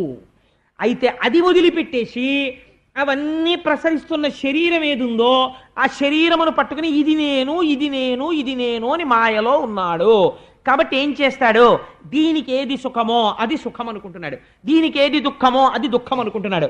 కాబట్టి దీనికి ఏది సుఖం, ఇది ఎప్పుడూ కూడా మార్చి మార్చి సుఖస్థానాలని మారుస్తుంది. ఏసీ ఉంటే బాగుండంటుంది, పడిశం పట్టిన తర్వాత అబ్బా బయటే పడుకుంటానంటుంది. కాబట్టి ఏమైంది? దీని సుఖము దీని దుఃఖమునకు వశుడవుతున్నాడు. ఇలా అయిపోతే ఏమైపోతుందో తెలుసా అమ్మా? ఇక్కడ ఉన్న పురుషుడు ఒక గమ్మత్తు చేస్తాడు. ఇక్కడ పురుషుడే బయట కాలముగా ఉంటాడు. ఇక్కడ వీడిని పసిగట్టలేవు, బయట కాలాన్ని ఆపలేవు. రెండూ నీ అధీనముల నుంచి దాటిపోతున్నాయి. నువ్వు తెలుసుకోవట్లేదు, ఎప్పుడు వెనక్కి వెళ్ళటలేదు. ఈ కాలమునందు ఏమైపోతుంది? ఒక భయంకరమైన మాట చెప్పాడండి. నిజంగా ఆ మాట చెప్తే మీరు కొంచెం, నేను అంత వ్యగ్రతతో చెప్పలేను, కానీ మీరు కపిలగీత చదివితే కించిత్ భయం వేస్తుంది కూడా. ఈ శరీరము జర్జరీభూతమైపోతుందమ్మా. ఈ కర్మేంద్రియములకు ఉండే పటుత్వము ఉండదు. క్రమంగా ఏమైపోతుంది? ఈ శరీరములో కపవాత పైత్యములు పెరిగిపోతాయి. శరీరమంతా శ్లాష్మముతో నిండిపోతుంది. తిన్న పదార్థమును జఠరాగ్ని జీర్ణము చెయ్యదు.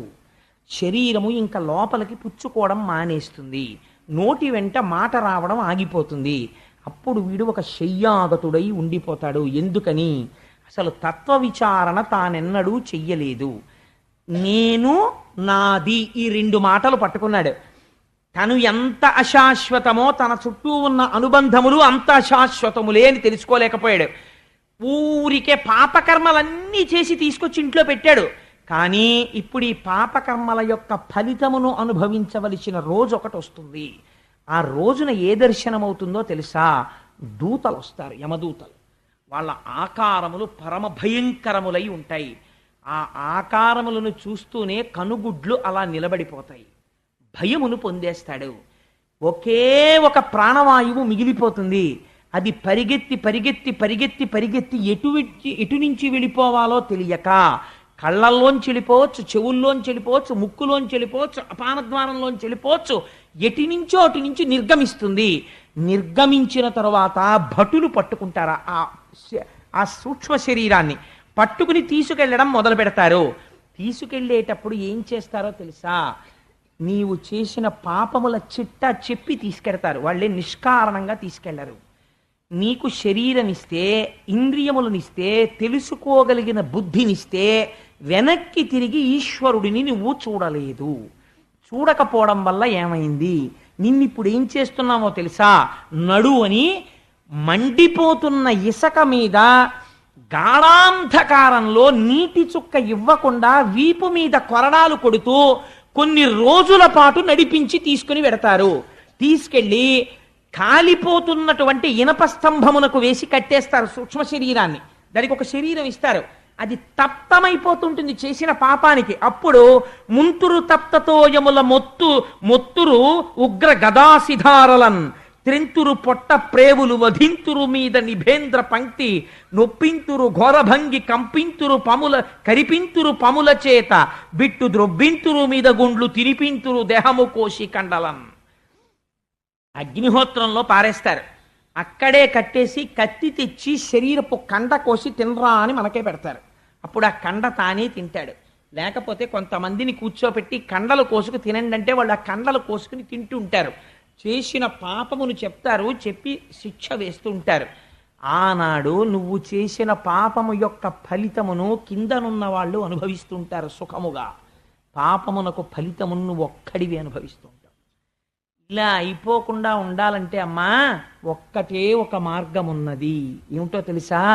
అందరూ అంతటా నిండి ఉన్నటువంటి పరమాత్మ దర్శనము చేయలేరు. అది యథార్థము. కాబట్టి నువ్వేం చేస్తావు? అంతటా నిండిన వాడను నువ్వు చూడలేవు. కాబట్టి ఆ స్వామి పరమభక్తులైన వారిని ఉద్ధరించడానికి ఒక మూర్తిగా వచ్చి నిలబడినాడు. ఒక మూర్తిని నీ హృదయ స్థానమునందు నిక్షేపించు, ఇక్కడ పెట్టుకో. ధ్యానం అంటే ఎలా ఉండాలో తెలుసా? పరమ సంతోషంతో నీ మనస్సుని ఆయన పాదార విందముల దగ్గర చేర్చు. నువ్వు ఎక్కడైనా ఉండు, దానికి సమస్య లేదు. నువ్వు ఇలా కూర్చుని రైల్లో వెళ్ళిపోతూ కళ్ళు మూసుకుని నువ్వు కూర్చుంటే త్రిభంగి స్వరూపంలో నడుం కొంచెం ఇలా ఉంచి చిరునవ్వు నవ్వుతూ మంచి యవ్వనంలో ఉండి కొద్దిగా పళ్ళు కనపడుతుండగా ఎడమ చేతితో వేణువుని పట్టుకుని కుడి చేతితో దాని రంధ్రములను తన వేళ్లతో మూస్తూ ఆ వేణువు చివర వేలాడుతున్నటువంటి కుచ్చుతో ఒక కుడికాలు మీద తాను నించుని సోయగంగా ఎడంకాలు పైకెత్తితే అందులో పద్మరేఖ, ఆ పద్మము, హలము మొదలైనటువంటి అమృతభాండము మొదలైనటువంటి గుర్తులు కలిగినటువంటి ఆ శ్రీపాదమును సేవించు. ఆ తరువాత ఆయన కుడికాలు ఇలా పెట్టి హొయలుగా ఎడమకాలు ఇలా వేసి ఆ కాలు ఇలా ఎత్తి పెడితే ఆ శ్రీపాదమును ఒక్కసారి చూసి నీ తల తీసుకెళ్ళా ఎర్రటి పాదానికి తాటించి కింద పెట్టి ఉంచినటువంటి కుడిపాదము మీద నీ తల తాటించి పచ్చని పట్టు పీతాంబరం పక్కల నుంచి కనపడుతున్నటువంటి ఆ పిక్కల్ని దర్శనం చేసి ఆ పైన బలిష్టమైన ఆయన కాళ్ళని చూసి చక్కటి ఆయన మోచిప్పల్ని చూసి సమస్త లోకములను నిర్వహించగలిగిన బలిష్టమైన తొడలను చూసి సన్నటి ఆయన కటి ప్రదేశాన్ని చూసి అది కొద్దిగా పక్కకి వంగి ఉంటే దాని మీద పట్టుపంచ కట్టుకొని పట్టు పీతాంబరం కుర్చీళ్ల మీద ఉన్నటువంటి ఆ బంగారు మొలనూలు దర్శనం చేసి దానికి ఉన్నటువంటి చిరుగంటలు దర్శనం చేసి ఆ పైన స్వామి నాభిని చూసి అందమైన ముడులు పడి లోపలికి ఉన్నటువంటి ఆ నాభికి నమస్కరించి ఆయన యొక్క ఉదరభాగమును దర్శించి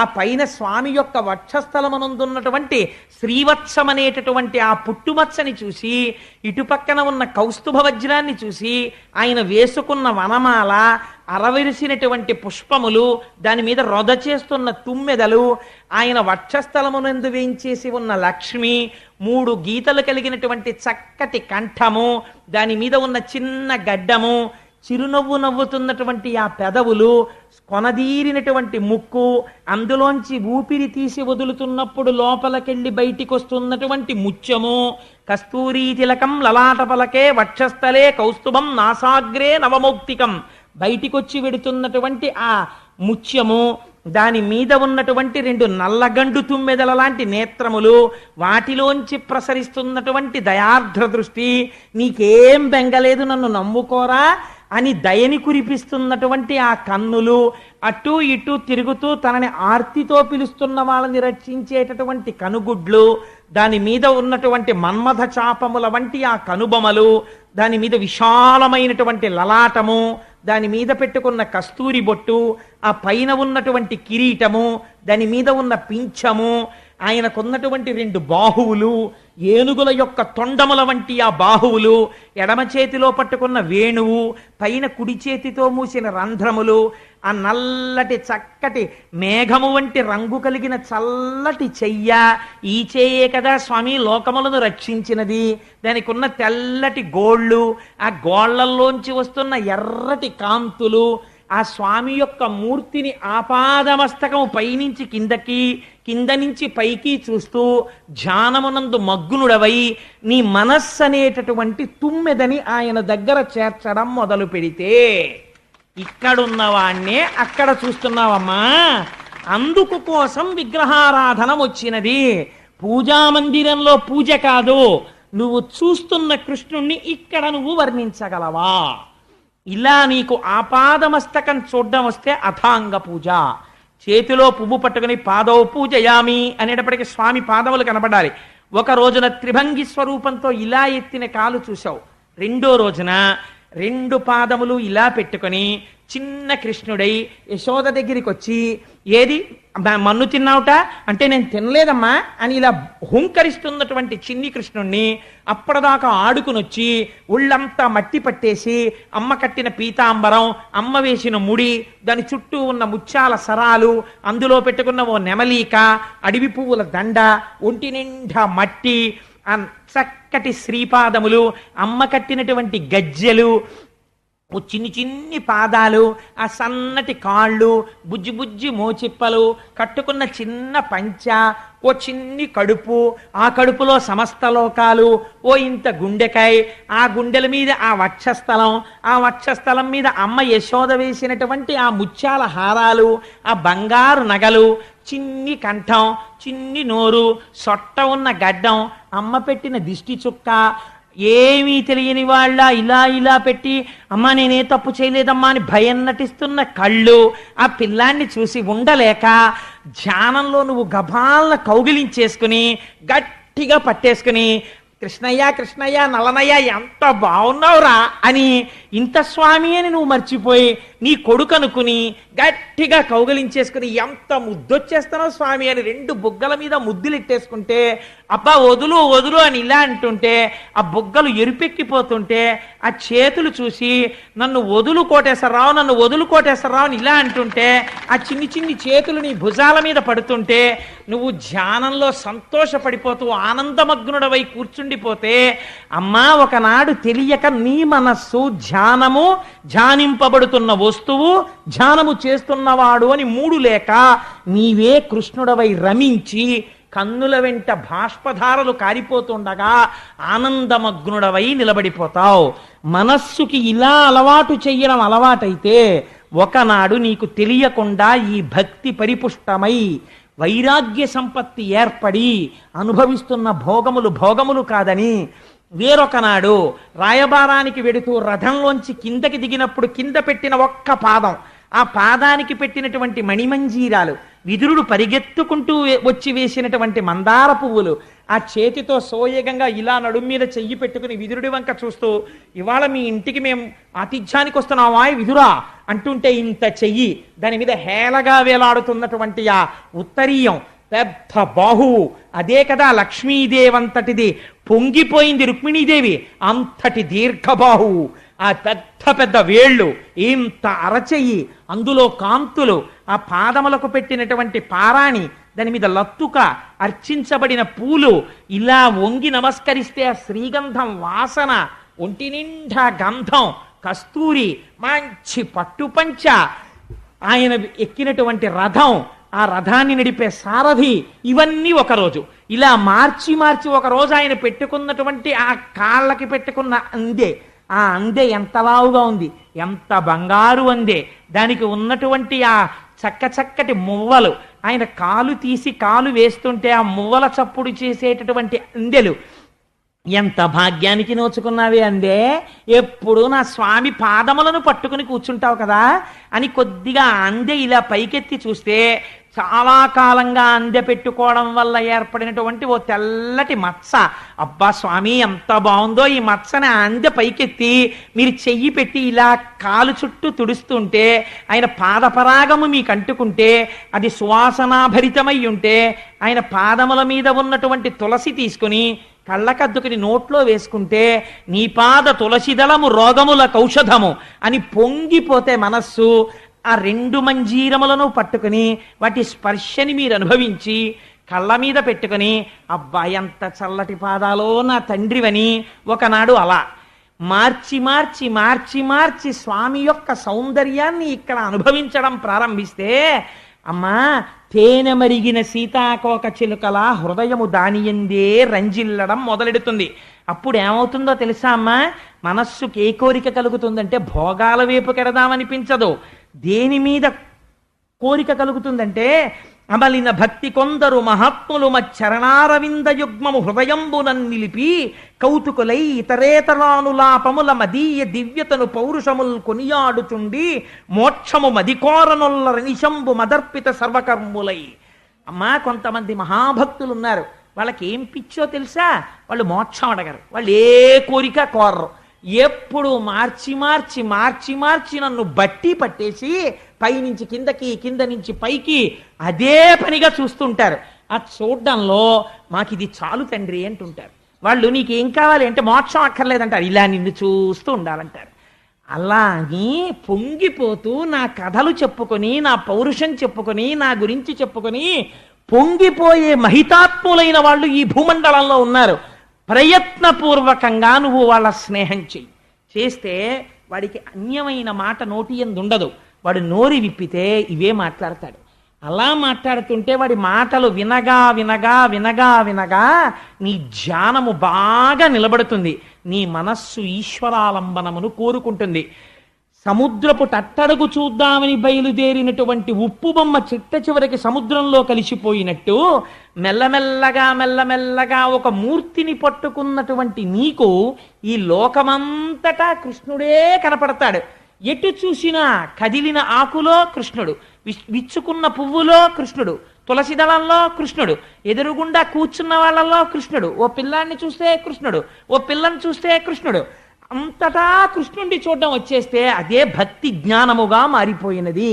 ఇప్పుడు నీకు ఇంద్రియ భోగములు ఆగిపోయి లోకమంతటా కృష్ణమయం జగత్తు కింద కనపడుతోంది. ఈ జ్ఞానమును ఇచ్చేవాడు కూడా ఈశ్వరుడే. దీనికే భక్తి యోగం అని పేరమ్మా. అది పరిపుష్టమవడానికి లోపల ఉండి సాక్షిగా ఉన్నటువంటి పరమాత్మ దర్శనానికి ఈ భక్తి యోగాన్ని అవలంబించాలి. ఈ భక్తితో ప్రారంభమై భోగముల యొక్క విరక్తి అనబడేటటువంటి వైరాగ్య సంపద కలిసి జ్ఞానమై అంతటా కృష్ణ దర్శనము చేసే స్థితిని పొందిన నాడు వాడు మోక్షమును పొందుతున్నాడు. లేనినాడు ఏమైపోతున్నాడో తెలుసా అమ్మా?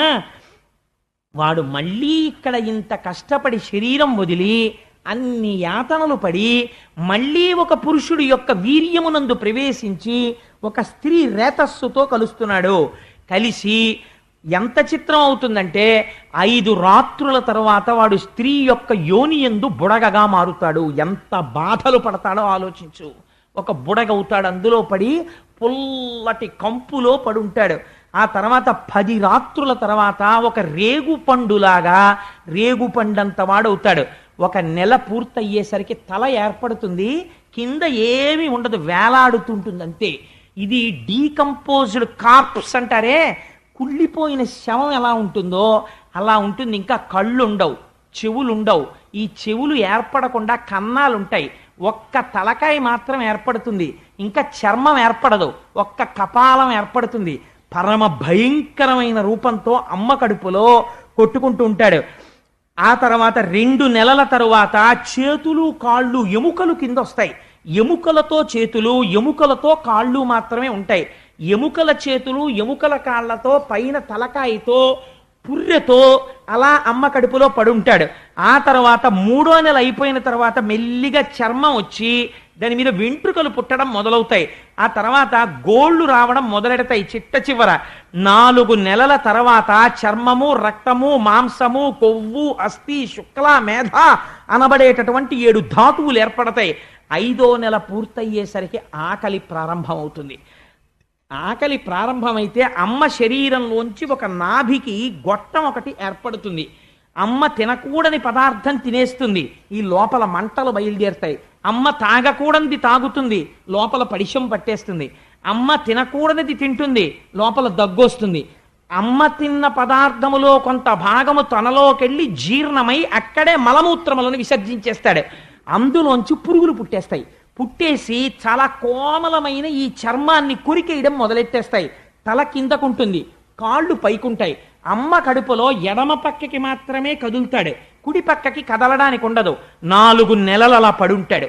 తిమ్మిరెక్కిపోతుంది, శరీరం పెరిగిపోతుంటుంది, ఇక కదలడానికి చోటు ఉండదు. అప్పుడు లోపల పడుకుని గాఢాంధకారం, కన్ను పొడుచుకుంటే కనపడదు. ఒక్కొక్కసారి ఎప్పుడు బయటికి పడిపోతానా అనిపిస్తుంది. నిద్రపోవడానికి ఉండదు. తల కిందకి, కాళ్ళు పైకి ఉండి ఎంతకాలం అలా పడుంటాడు. ఒక పక్క తల కిందకి ఉన్న కారణం చేత ముక్కు కిందకుంది, జీవుడు అనుప్రవేశం చేసేశాడు. పరమ దుర్గంధభూయిష్టమైనటువంటి వాసన పీలుస్తూనే ఉంటాడు. అలాగా అలా పడి ఉండి ఉండి ఉంటే ఈశ్వరుడు పూర్వజన్మ స్మృతినిస్తాడు.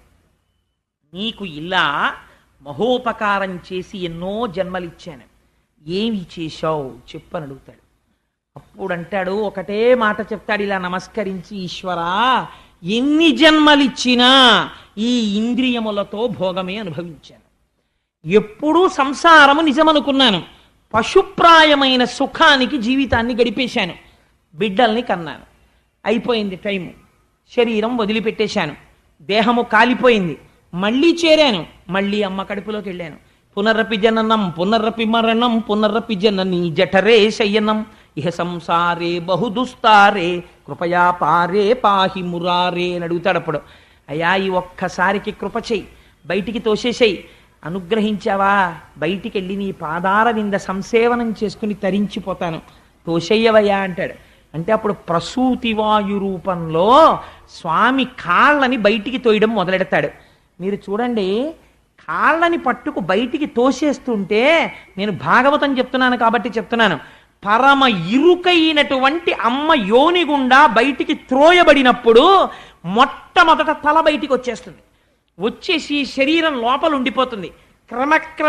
క్రమక్రమంగా గొంగళి పురుగు కదిలినట్టు తోయబడుతుంటే, ఇంత వెలుతురులోకి తాను వస్తే, తనవారన్న వారెవరో తెలియకపోతే బయటికొచ్చి మంచం మీదో పరుపు మీదో పడిపోతే, ఆ దోమలో ఈగలో నల్లులో కరిచేస్తుంటే, తనకి ఏం చెయ్యాలో తెలియక ఏడుస్తుంటే, నోట్లోకి తెచ్చి అమ్మ స్తన్యం పెట్టి పాలు పట్టేస్తుంటే, ఊపిరాడక గుటకలు వేసేస్తుంటే, ఊపిరాగిపోయినంత బాధ కలిగితే, ఒక పక్క నుంచి మాయ వచ్చి మళ్ళీ పట్టి పూర్వజన్మ స్మృతి పోతే, చెవిలోకి చీమలు దూరి కరిచేస్తుంటే, ఆకలేసి ఏడుస్తున్నాడనుకునే అమ్మ పాలు పట్టేస్తుంటే, ఒక పక్క అరికాల్లో దోమ కుట్టి గోక్కోవడం చేతకాక చెయ్యిని అక్కడ దాకా పంపడం చేతకాక ఏడుస్తుంటే, ఇలా స్వామి ఎన్ని సంవత్సరములయ్యాయో అశక్తుడనై ఏడ్చాను. అయిపోయింది, ఏదో పెరిగాను, పెద్దవాడిని అయ్యాను, ఇంతపాటి యవ్వనం వచ్చింది, ఒంట్లో ఓపికండి ఈశ్వర కైంకర్యం చెయ్యగలిగిన సమయం అంటూ ఏదైనా ఉంటే అదొక్కటే.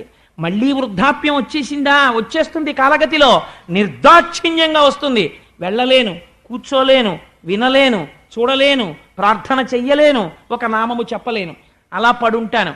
ఈ పాటి యవ్వనం వచ్చేటప్పటికా ఓపికండగా ఎన్ని తుంటరి మాటలో, నారీస్తనభర నాభీదేశం దృష్ట్వా మాగా మోహావేశం ఏతత్మాంసవసాది వికారం మనసి విచింతియ వారం వారం. కేవలం ప్రకృతి వేరొక చోట 2 చోట్ల మారింది. స్త్రీ శరీరమునందు పైన 2 చోట్ల పైకి ఉబికింది, అధోభాగమునందు లోపలికి వెళ్ళింది. ఈ పాటి వికారానికి వెర్రివాడవై తిరిగి నీ యవ్వనమంతా నాశనం చేసుకున్నావు. మళ్ళీ ప్రారంభం. లేదా ఉన్న ఓపికంతా సంపాదనకి తిరిగావు. సంపాదించకూడదని అనలేదు ధర్మశాస్త్రం, కానీ వెర్రి సంపాదనకి తిరిగావు.